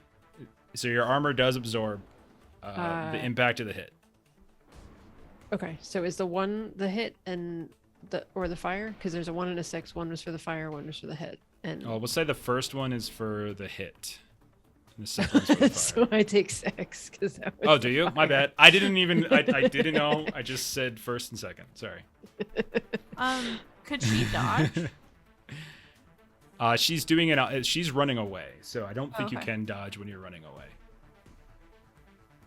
You're looking at the sheet, Ashley. So Yeah. you. I mean, Or- I'm just reading like reaction. She's running away. I Yeah. think she's running away. I think reaction. I don't think that happens right now. I could be wrong, but I don't think it makes sense for her to run away and dodge at the Yeah, same time. that's fair. Yeah. If we're, Okay, if so we're wrong, if- we'll fix it later. She's If not gonna I've die. zeroed out my endurance, then all of that has to come from something else. Yes. So Strength or dex, and you can choose, and you can All right. split it. We're gonna play it that you can split it.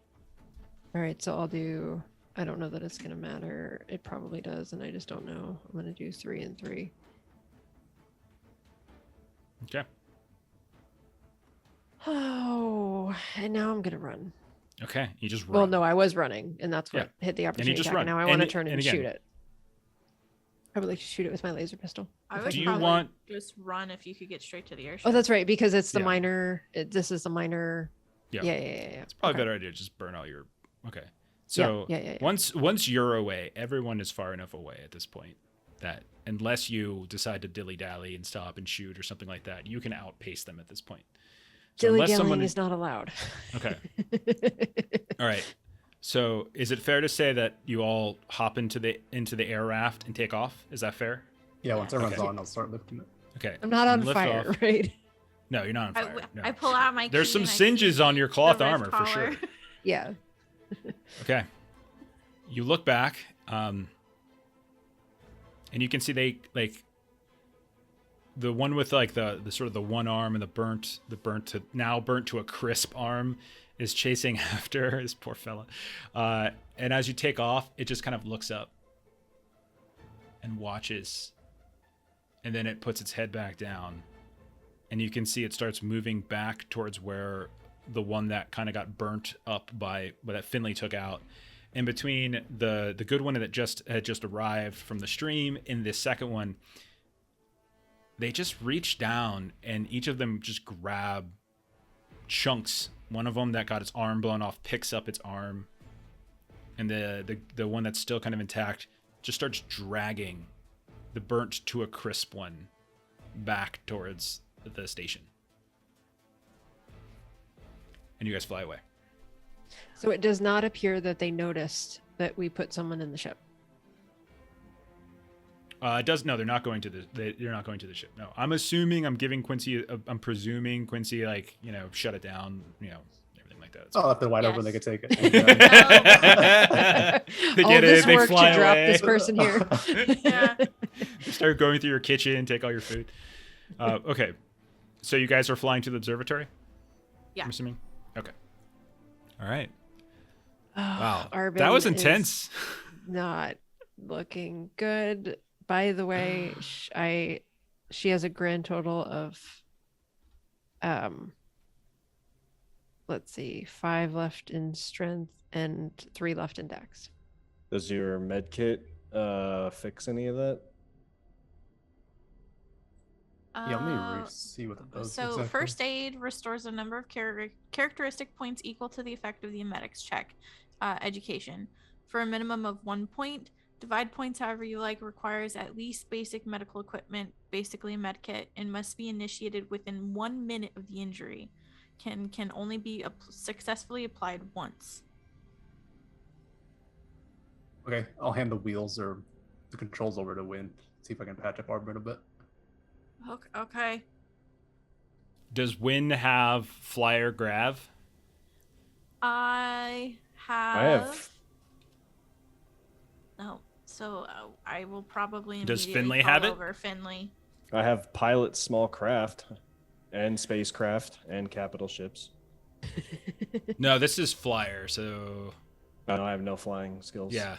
So I mean, anyone can do it. It's just untrained. I'm not What's good the at difference it. between pilot just small have craft and drive flying? wheel.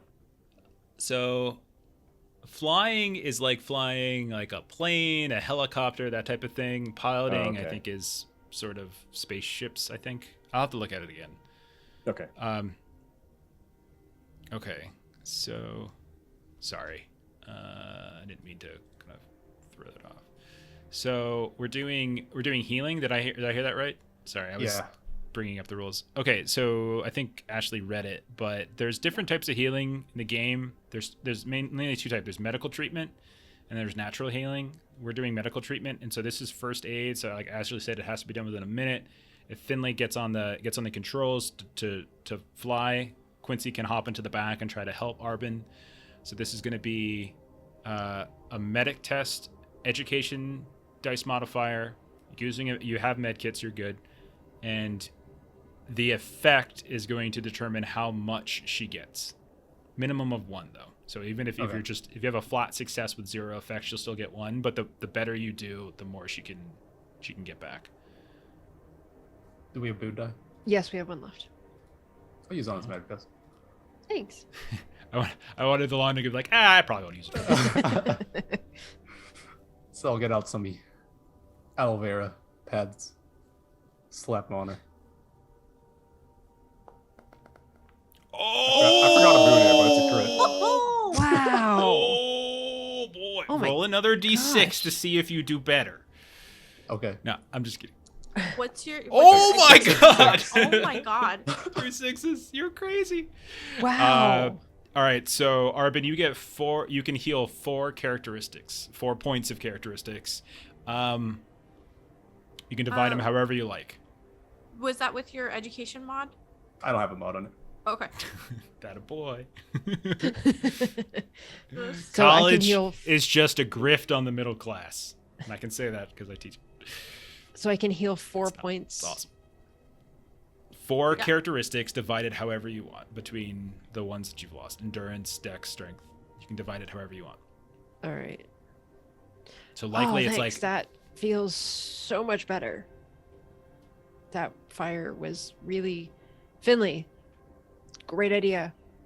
I had no idea what I was going to do with that. Great idea. That just hurt like hell. Yes, I don't see how this works inside of engines, but it combusts quite effectively. I guess that makes sense since it gets us off of planets. Yes, and burns the shit out of my arm. how much Yeah. damage do you still have, by the way? Oh my gosh. Yeah. How many characteristics are damaged? Because if you still have 3 Pulse. damaged characteristics, you don't have 3 damaged characteristics, right?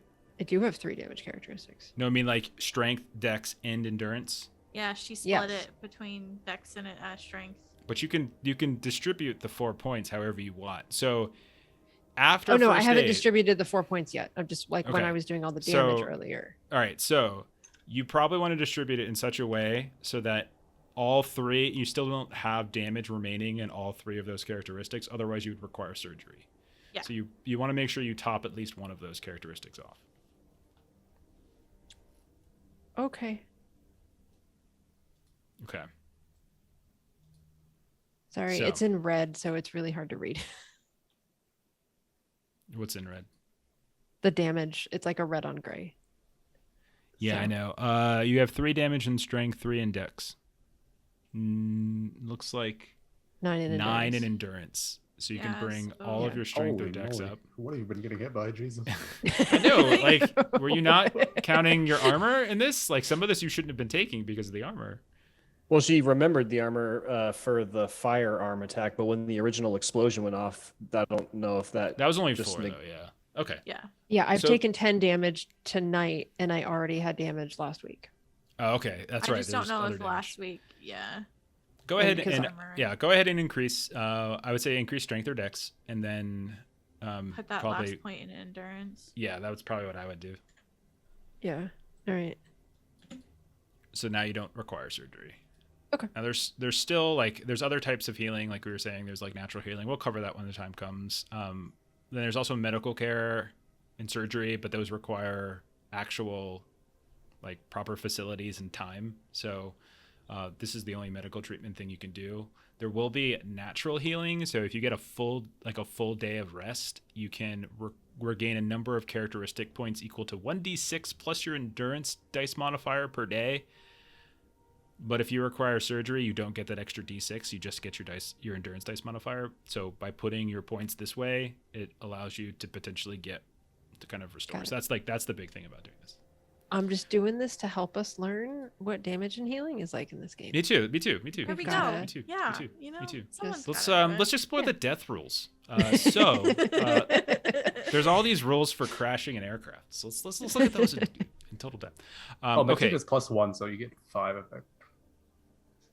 you get what? I'm sorry. 5 effect because I forgot to add the +1 from the med kit. Oh, nice. Oh, okay, yeah. just heal one more. There's a bonus. Cool. Yeah. Thanks. It's convenient. Sorry, hands off the chest piece on that one. So. Okay. So you guys are flying to the observatory, is that right? Where we're headed, yeah. Okay. Melissa's just doing this to get a new character. All right. We were talking earlier about how much fun it was to do character was very fun. creation. And we desperately need a scientist. Well, you are going to meet 2 of them. So you start flying up and away from the base, and you get up much higher. Now, I think we said that all of you knew about the thin atmosphere of Alpha, and so en route here, you were able to adjust the atmospheric conditions on your hauler to prepare yourselves for the thin atmosphere, which means that we'll bypass any, potential immediate effects of just like the low altitude and the thin atmosphere. Remember that the reason the base was built in the belly of this valley is because like there's larger reservoirs of like breathable atmosphere there, and the higher up you go, the worse it gets. The observatory is essentially built inside the crater of an extinct volcano. It's one of those like a shield volcano, so it's not like this like super tight peak or anything like that. But it's fairly close on the valley side, and it's one of the taller mountains though that's near it, but it's kind of rounded in some way. Now, it's fairly uncomfortable for those of you who don't have breathers on. So if Quincy, you'd be fine, obviously, in your vac suit. If any of you have a breather on, you're feeling fine. But those of you who aren't, it's starting to feel very uncomfortable as you ascend up the side of this mountain. So as long as you're Well, not if doing we- anything too strenuous, you're okay. Yeah, go ahead. If we know that all of us can't go up there to get because we need to bring them down, are we going to be dropping a few of us at like the base of the crater? So you don't know. We'll just the- figure it out when we get yeah. there. Yeah, I mean, you haven't even talked to these people or met these people yet. You've only talked on the Okay. radio, so like, this. Oh, we don't even Might know if be they're some- still alive because they were talking about killing themselves. Yeah, all I'm saying, you don't know what's going on. We'll get So there you and might- chat with them and see Okay. You know, yeah. unless you drop people off. That's true. Like, let's just drop Good people call, off in the good middle of nowhere. Of, Yeah, we drop completely- Arbin off. We'll just leave her. Yeah, yeah. I mean, Yeah, that's she's infected. We know that, right? So Yeah. yeah. Okay. The secret villain behind the show. Okay, so yeah, you move on up. And again, you're just it's basically just headaches and tiredness that's really kind of overtaking you. And as long as you're not doing anything too strenuous, you don't really have to make any kind of endurance tests or anything like that. But it's just you feel it's like when you first get to Denver after you haven't been at that kind of elevation. It's pretty rough. When's Now- like, you got any gum? I need to pop my ears. As... Oh goodness. So as you're flying over, you notice there's a couple different buildings that it looks like. There's 3. One of them looks almost identical in shape to the accommodation huts. So it looks like it's just sort of the same thing. There's an observatory building. You can clearly tell this is a little bit different. And then there's some kind of shed. You also notice what looks like some damage that's on top of the observatory building, and then as your eye line follows it, you can see that on some of the flattened ground there is a crashed air raft. There's a handful of like these outcroppings of rock that are popping up here and there. That's not quite, so that you can tell that bringing your hauler down here, there's just no space for it. But for this ship, no problem. As you start coming in, you notice in your approach the 2 people step out of like the accommodation building, and like there's a couple lights here and there that are, it's not as illuminated as the base, but there's a handful of lights, so it's not completely dark up here. But you can see 2 people step out as you're kind of turning the ship around and kind of bringing it down, and they're kind of coming out slowly. One of them looks like she's limping, and she's got a shotgun on her side, like a big old gun. You can tell from this distance in the light that she's got like a naval uniform on. And the other looks like an older man. You can tell he's got some kind of graying hair to him and a sort of your stereotypical white lab coat type of deal. And as you park the car, as you park the air raft, like they're staying a decent distance away, but you can see they put their hand up, and you hear on chatter Finley, you hear that same kind of very lightly sort of southern but somewhat forceful voice of the woman. Is that you, Finley? Yes, we are present. Sorry it took us a while. We had to pick up an Eric Valan. Yeah. Well, that's good to know. Is he alive?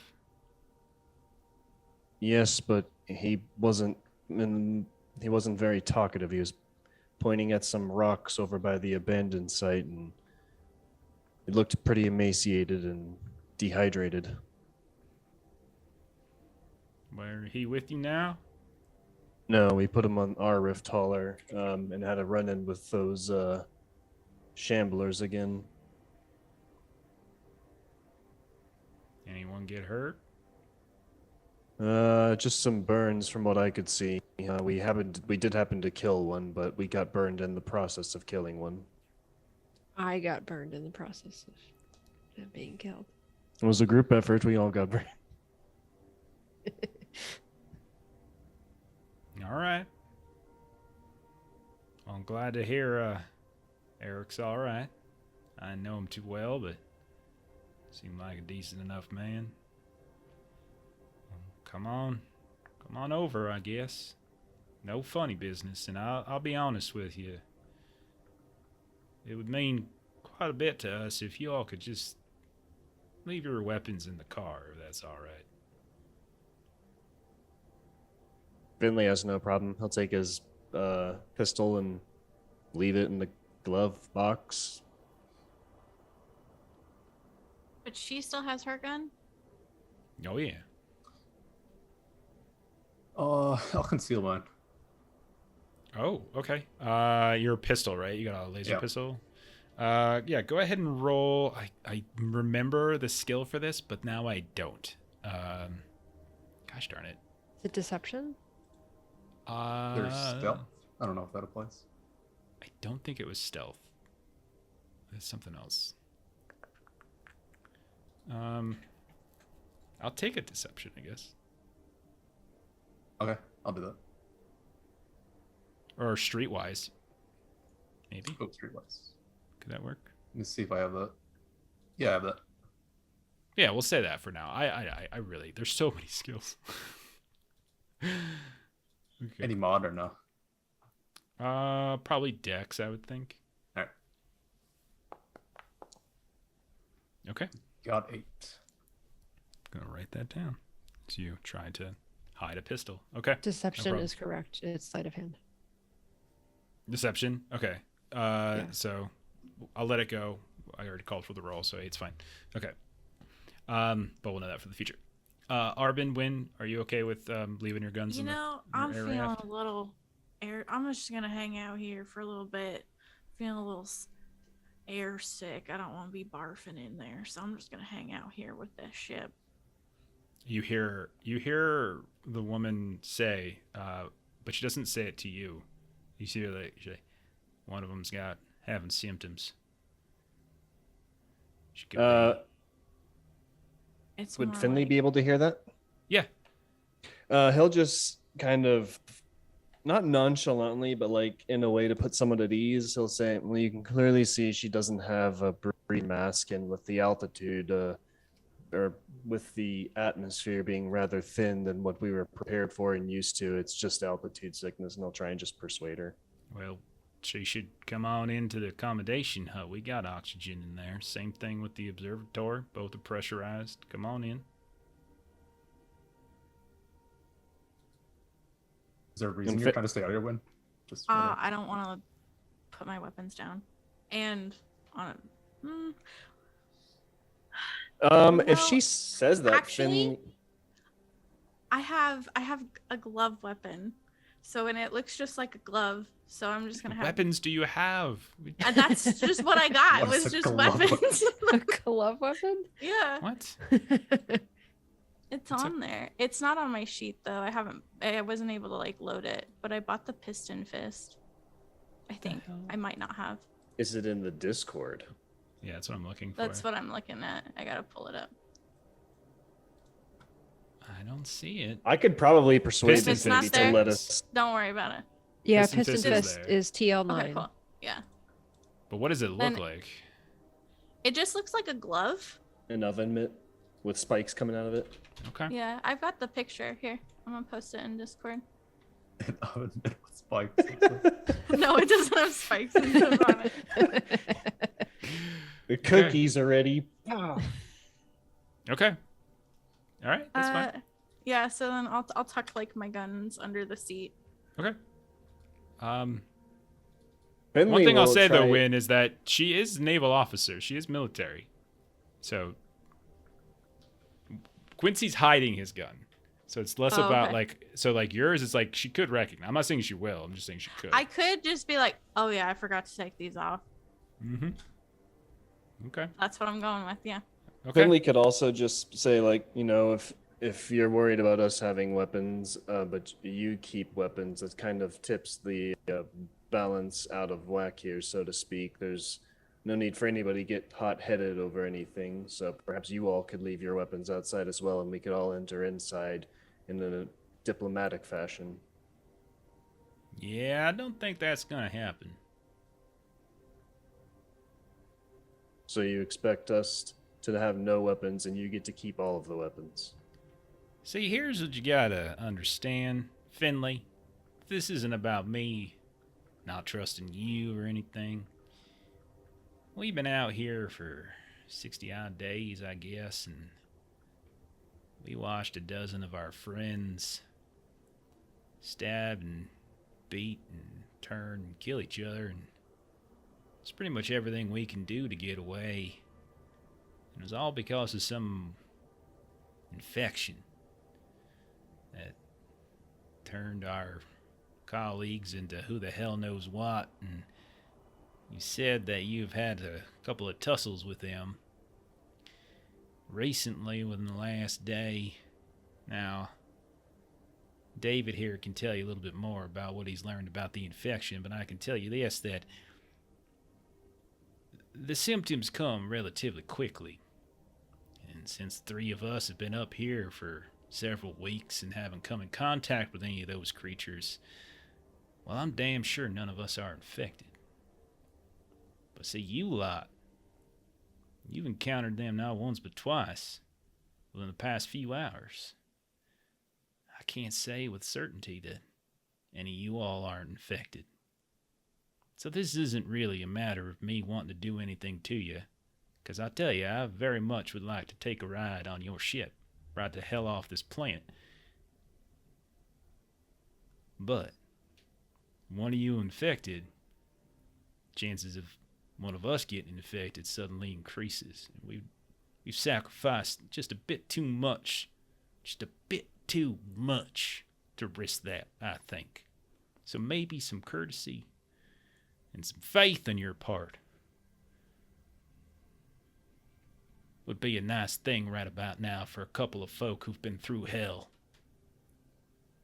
Finley will turn back to everyone else and say, like, honestly, that makes a whole lot more sense. So I think you should all show good faith. And if they've been here longer than we have, and we don't know as much as them, so there's no need to create hostility. What are the symptoms? Because I haven't noticed anything. So, are you guys still on the? Have you gotten out of the car? Are you starting to walk up, or are we still kind of? Like Urban, when I have, Urban will yeah. leave all of her stuff. Yeah. Yeah. Okay. All right. So, you asked that, and the guy speaks up. Hey, well, I'll be honest with you, this is all speculation, of course, but that's not his voice. Hang on. What was I doing for him? I was doing like a New York, kind of like a Boston, New York thing going on. Okay. Well, the first thing you're probably going to feel is some fever, irritability. And that'll happen pretty quickly. A couple of hours, maybe. I mean, if the astrogata is any sign, it'll happen pretty quickly. At some point, paranoia will kick in. You get aggressive. Those types of things. So, any of you feeling feverish? I have an out of character question. The IR goggles that we have, does it show like a Celsius or Fahrenheit temperature reading, or does it just show orange? That's a Like great just literal question. Because if it shows that, we could easily track it. I'm going to say it just shows a heat sig. I don't know if it goes so specific. I wonder if it's kind of like the ghost shows where it's like a darker red the hotter it is. Yeah, but we're talking like in terms of fever degrees, like that's a that wouldn't difference. Right. Yeah. Okay, that makes sense. Okay, so is everyone out of the car at this point? Yeah. Yeah. Okay. And did you leave your weapons behind, Win? Like your guns and stuff? Yeah, she put her guns and stuff away. Yeah, well, she cocks the shotgun and blows your head off. Like, boom, just like that. All right, well, I'll tell you what. Come on inside. Get some air in you. We'll get Dr. Kin down here, too. She's up in the observatory. David will go ahead and fill you in on what he knows, and I'll go get her. And then she tries to give the shotgun over to him, and he's like, wait, no, I don't want that. What are you doing? And you see them kind of argue for a bit. Now he's like, probably 60s or something like that. You would say she's 20, 30, something like that. But they're arguing like a married couple to some degree, and like you see like hands kind of linger over top of each other as he finally takes the gun from her, and then she kind of goes limping towards the observatory building at that point. And he turns to look at you all. He's like, "All right, come on in. I freaking hate guns, but come on in. Let's go." Sit down. Is it because you're afraid of hurting yourself or hurting someone else? Yeah, half dozen in one, 6, whatever the hell the phrase is. I don't know. I've completely forgot it. But that phrase, yes. The answer is yes. Okay. Don't so worry. he leads you inside. Yeah, go ahead. What happened to why is she limping? Well, the crash. He kind of points over towards towards where the air raft is kind of crashed. We didn't have time to grab breather masks, and we hadn't been up to the observatory for shit. I'd never been up to the observatory. I'm a chemist. I don't give a shit about this stuff. But we haven't been up here in some time, so we weren't ready, and we were moving, and we got all lightheaded, and we crashed, and Oh yeah. my leg didn't heal right, and we don't really have a whole lot of supplies, and we sure as hell weren't gonna head back down to the station. Yeah, no, it's a good thing y'all didn't. Well, Dr. Kin, she's been staying, and I mean, she's been basically living here. This is her place, this is her home, and so thankfully she had a few things up here already. Otherwise, we might have had to make a sortie or so down there, but no. So he lets you inside, and it's basically, it's very much like the accommodation hub, but you can see, like, it's been adapted. So, like, one side looks like there's, like, cabins and stuff, like, you know, like, but the other side looks like there's, like, a power cell and some life support equipment and stuff that's been set up. You can also see there's a lot of personal effects here, like, as if somebody has decorated it, and that probably, like, lines up with the idea that she was living here for a while. But as you sit down, he's just like, so listen, I don't know where your heads are at right now. And he just kind of rests the shotgun on his lap as he sits down on the other side of the room, but we really gotta talk. Brass tacks here. Whatever the hell this thing is, it got spread around a planet with, like, 15 of us. And I can't in good conscience, ethical, moral implications and such, let any of us leave if I think someone is infected. So it might be a good idea if we could figure out a way, to detect that. So they're going to come in here and, Dr. Kin she's got theories. She's been here 12 years. I've been here a year. She's been here 12. She's got, I don't know. My point is this, is that you're not prisoners here or anything like that. But if you try to leave without us clearing you first, making sure that you're not going to carry whatever the hell this is back to, some station or some moon or some planet, well, then Amelia might have a little bit of a problem with that. You see what I'm saying? Yes, I think I do. But if you've been here all this time and you haven't developed a test, what makes you think you can come up with one while we're here? Well, I mean, we just need to wait and see if anybody shows symptoms. well, sure, yeah. I mean, you could do that. But I got some theories. Like, there's only so many things around the observatory, though. This isn't my lab or anything. But I have some ideas. But we've been stuck up here. I'm in my 60s. Dr. Kin, she ain't a spring chicken, and Amelia's got a broken leg still that hasn't healed right. We're not doing any kind of major climb and thin atmo back down to the station unless we really, really needed it. But I have some ideas on ways we might be able, to detect this or that. So with the air raft here, with you all, ambulatory, we might be able to put some of those ideas in motion, if you game. Yeah, what are you thinking? So it's hard to really tell, but I never had a full chance to do a workup on this thing. But we've got equipment here and there that can help detect kind of anomalies, right? So we got some water equipment, weather stations, got a few things here and there. And I think with a little doing, we might be able to figure out a way to sort of detect foreign agents, you know? Now, it ain't gonna be perfect. But a fever, there's a couple different ways.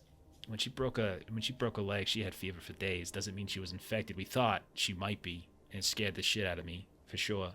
But it turns out it was just a leg. Plenty of reasons people get fever. And irritability, well, if you gotta hang around with Dr. Kin for more than like an hour and a half, you're gonna get pretty irritable. So what we figure is that it's not just potentially in us, but it could be on us. You know what I'm saying? Like, it could be in infecting organic material, but there's no reason to presume that some of whatever this is, spores, cells, not sure, are on things. Now, Dr. Kin, she said that she was looking at that wreckage that they found up in orbit. They brought it down, and it had some stuff on it for sure. We were pretty clear of that, but by the time we figured that out, by the time we figured there was something growing on the hull of that ship that we found, well, it was a little late. That was shit kind of hit the fan. So even if it's not necessarily in us, it might be on us, which is another one of the reasons why we're a little bit concerned with you all. So even if you're not personally infected, you've been fighting these things, you've been crawling around with these things that could be stuff on your clothes and your armor, there's a reason why I'm having you sit over there and not over here on our furniture. Because we don't know what it's on, and we got to figure out a way to detect it. Now, there's equipment over at the weather station, okay, that we could potentially sort of repurpose it, a little bit like a detector.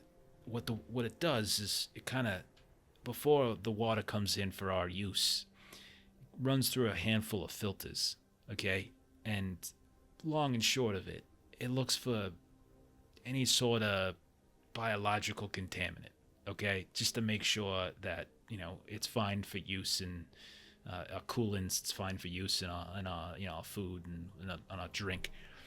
So if we could get some of that, it's possible we could create a detector geared towards picking up this device, you know, these samples and things. Now, last I heard, the science lab, the med bay, well, I mean, ideally, there's equipment in there, but I'm pretty sure that Yeah, there's no a lot of shit one's in there. volunteering to going back. Yeah. No, we were in that building already. No, not going back. So at this point, like, you hear the door kind of creak open, and you can see, like, Amelia's limping in. You can see this older woman, kind of long, kind of straight, like, gray hair. She's got this very serious, hawkish face on. And she sees you, like, sitting down, and she looks over towards, like, the guy who's been talking to, Dr. Mill, and she says, "David, you let them inside." Doc, come on. If, like, we gotta... David, you're a chemist. You're a biologist. What are you doing? You can't let them... What's done is done. I'm Dr. Simon Kin. And she kind of looks towards you. And it seems you all have joined our little circus. Yes, ma'am. What have Do you you seen see at the base? Arbin? It's like there's been this conversation about like having things on them, and so like because we're inside the building, right? Like just inside. Yeah.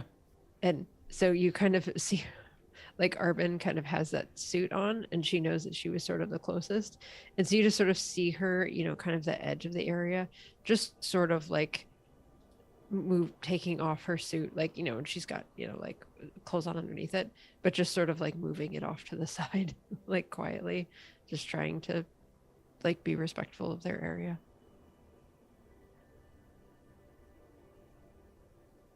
Okay. So she looks out at you. And she says, Amelia informs me you were able to rescue Mr. Valan. It's very good of you. Where is he? He's currently sitting in our hauler, if I recall correctly. Did you perform emergency lockdown to ensure that no outsider could access your ship's equipment and fly away? No, I was busy getting some liquid hydrogen. You'd have to ask my partner. She kind of follows wherever you're pointing.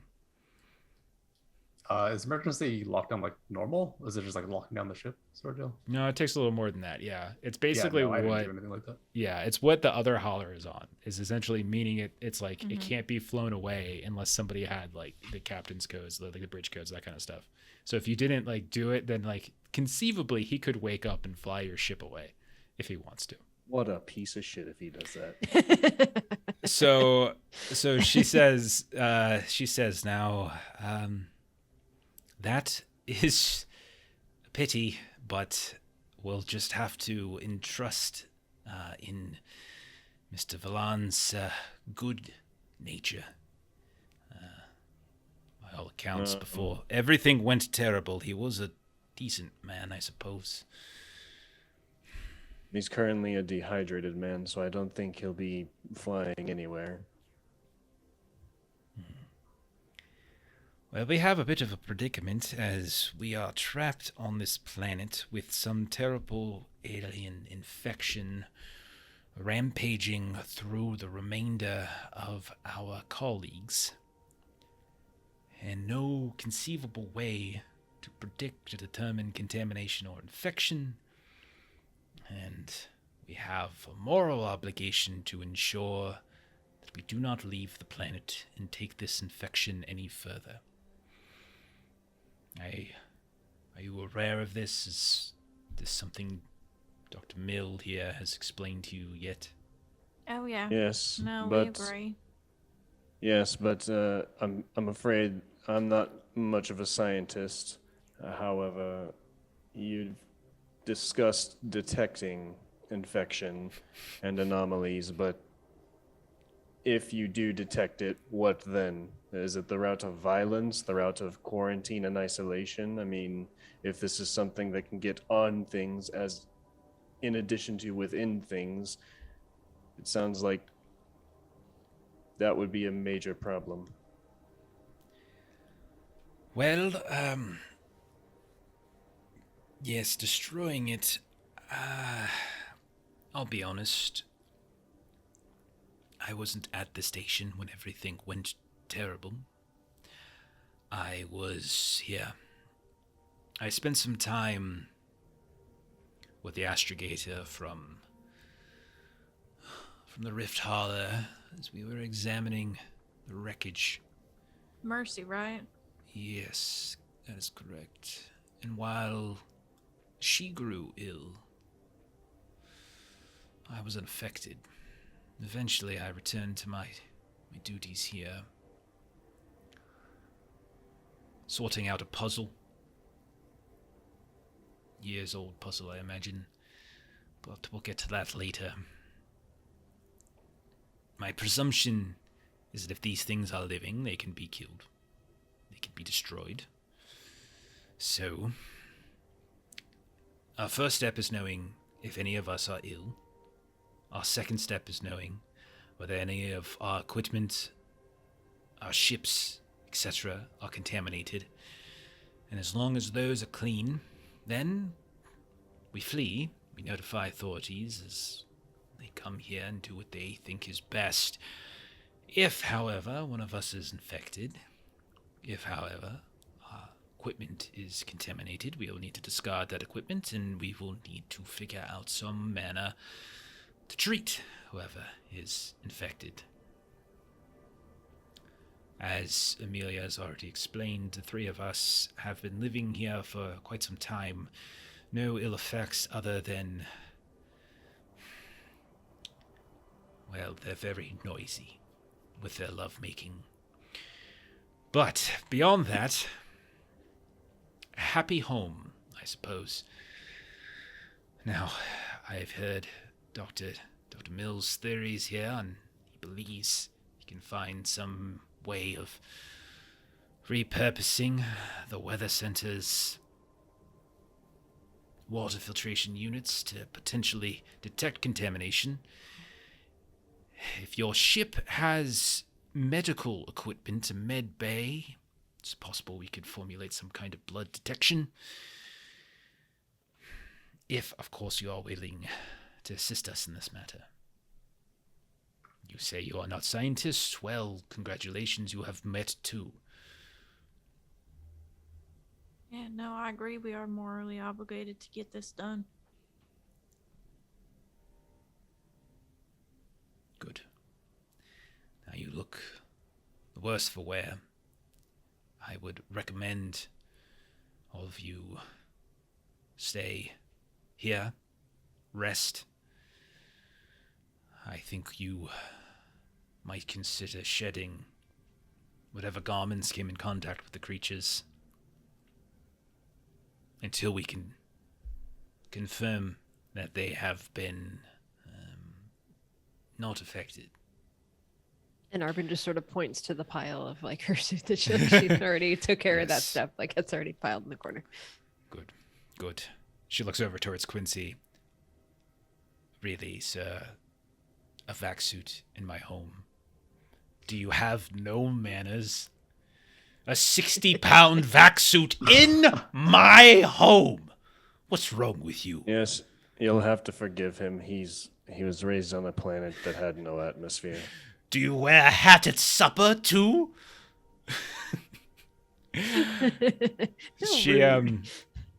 She gets kind of this really distant look in her face as she kind of as like, you guys have agreed we're gonna work on this plan.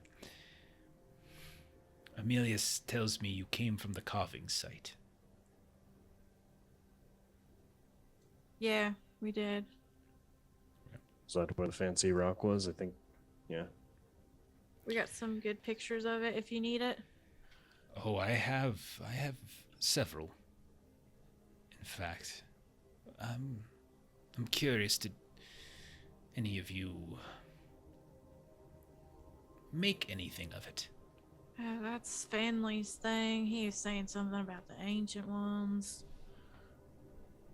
Yeah, so it looked like it was some sort of coordinates or some sort of trajectory. I couldn't do much more because we had to take care of Mr. Valan, but I was planning to study it in my free time. I forgot my book on the ship. She, you see like a moment of like genuine sort of surprise and sort of like, oh, okay. Oh, well, it's good to know that at least there are some educated among you. Well, Mr.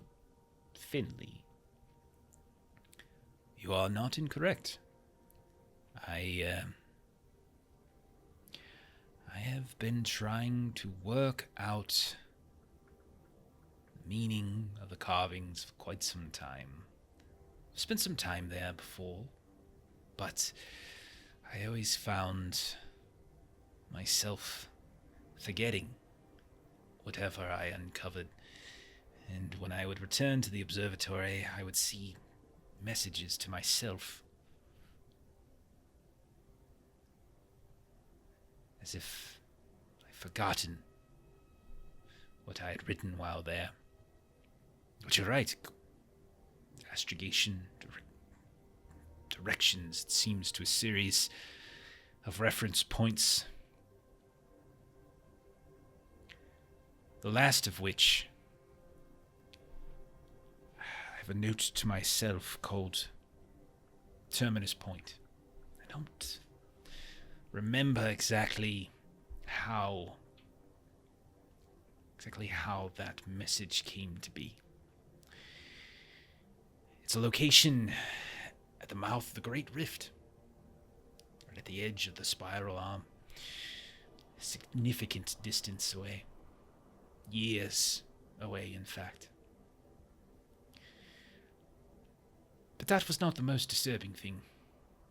Not the most disturbing message I had left for myself during my studies of the carvings. I remember a feeling more than anything else when I stared at them. Confusion. But as if the coordinates, the message was warning me of something. I began to feel a sense of fear, trepidation, concern. And then one day, when I returned to the observatory, I had apparently sussed out some translation. And that was the last time I'd been down to the carvings ever since I've been here, and I will not return. The message was simple. In the place beyond everything lies extinction of all life. Now, I don't know if you believe in providence, but a week later, the Rift Hauler brought down the wreckage. And now there is some sort of creature that has taken over, consumed our colleagues. Perhaps they have nothing to do with one another. Perhaps they have everything to do with one another. But I can tell you that the wreckage, the limited amount of study we were able to conduct in the weeks before the station fell, suggests that the ship was very old and not of any design that we're familiar with. I believe it is imperative we get off of this planet and we do so safely. And I believe that it's imperative that we contact the authorities and let them know what we found here. I have not had a good night's sleep since that translation. When carvings of the ancients, a civilization with technology far beyond anything we have, warns you of the extinction of all life, you take it very seriously. I think we're going to end there as we are at 2.5 hours. Yeah, Hey. so God ominous. damn it. Right then and there. But you all are here. I'll even say if you want, you can rest if you prefer. Well, we could do that at the start of the next Please. session, actually. But yeah, we'll walk through that at the start of the next session. But we could say, yeah. But that is the end of this session. Then Album teleports in and he's like, they're going to use this biological data to create bombs if you give it to the government. Don't trust them. Oh, does I'd just like anybody to else point even out- have damage? No, Nope. just you. No. Damage of the pride, yeah. I don't I think avoided Finley or it. Quincy have taken an attack. No, Finley could have gotten caught up in the explosion. We were playing it fast and loose, but we were trying to be cinematic and having fun with it. But Finley could have gotten caught up in the explosion, but he passed his athletics test. Quincy, I don't think has come anywhere. Actually, there was the creature that there's the thing that was reaching out to you from the ATV. You're not sure. but I didn't Yeah. come near it. You're not sure if it was Yeah, reaching he out to was- you or if it was just reaching out to the door, but it was reaching out in the direction of the door, but you flipped out of there. He anyway. very quickly was like, no, bye. And then he fell on his ass in his 60-pound vac suit. I'm going to constantly remind you of the weight. It's like Buzz Lightyear. I can't get out of the suit. Oh, there you go. Resident Buzz Lightyear.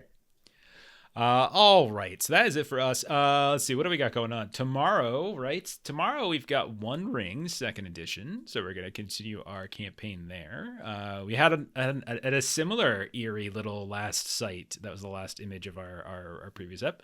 So we've got that. Monday we're back to Deadlands on the channel. Next Friday I think we're taking, because it's next Friday, right? Long, like you're gone. Yeah, next Friday I won't be It's here. 22nd, yeah. So I think we're actually off next week for Traveler. We might do something else in the interim. We'll see. But we'll be off. So we'll be back with Traveler in 2 weeks as opposed to 1. I think for sure we'll be able to finish up at that. Well, who knows? I shouldn't say that. I You did not sure? think we were going to be dancing around a landing field, Yeah, I didn't dousing think we would people with either. liquid hydrogen. I am very happy we did that. That was very fun. But yeah. We have creative people in our group, you know. I thought it was awesome. I thought it was hilarious. Derek? I thought Finley was gonna like get the hose and just be like, and I it was could gonna see be this, like but- fire Derek department plus stuff. Yeah. equipment equals explosion. Give So me yeah. fine. Let's see. Are the defenders up? Yeah, they are. Oh, there they are. Okay, yeah. So we're gonna go ahead and we're gonna raid our friends over at the Defenders of Cobalt. You can watch what they're doing. I think they're playing Joe's new game that he's been working on Vea, I believe it's called. So yeah, we're gonna give them a raid. Thanks for everybody who hung out tonight. Thanks for those of you who threw out some bits, helped us out, got some Thank boons, I you. should say. But that's it. So good night, everybody. Have a great weekend, holiday weekend for those of you who celebrate. So bye-bye. Bye. Bye.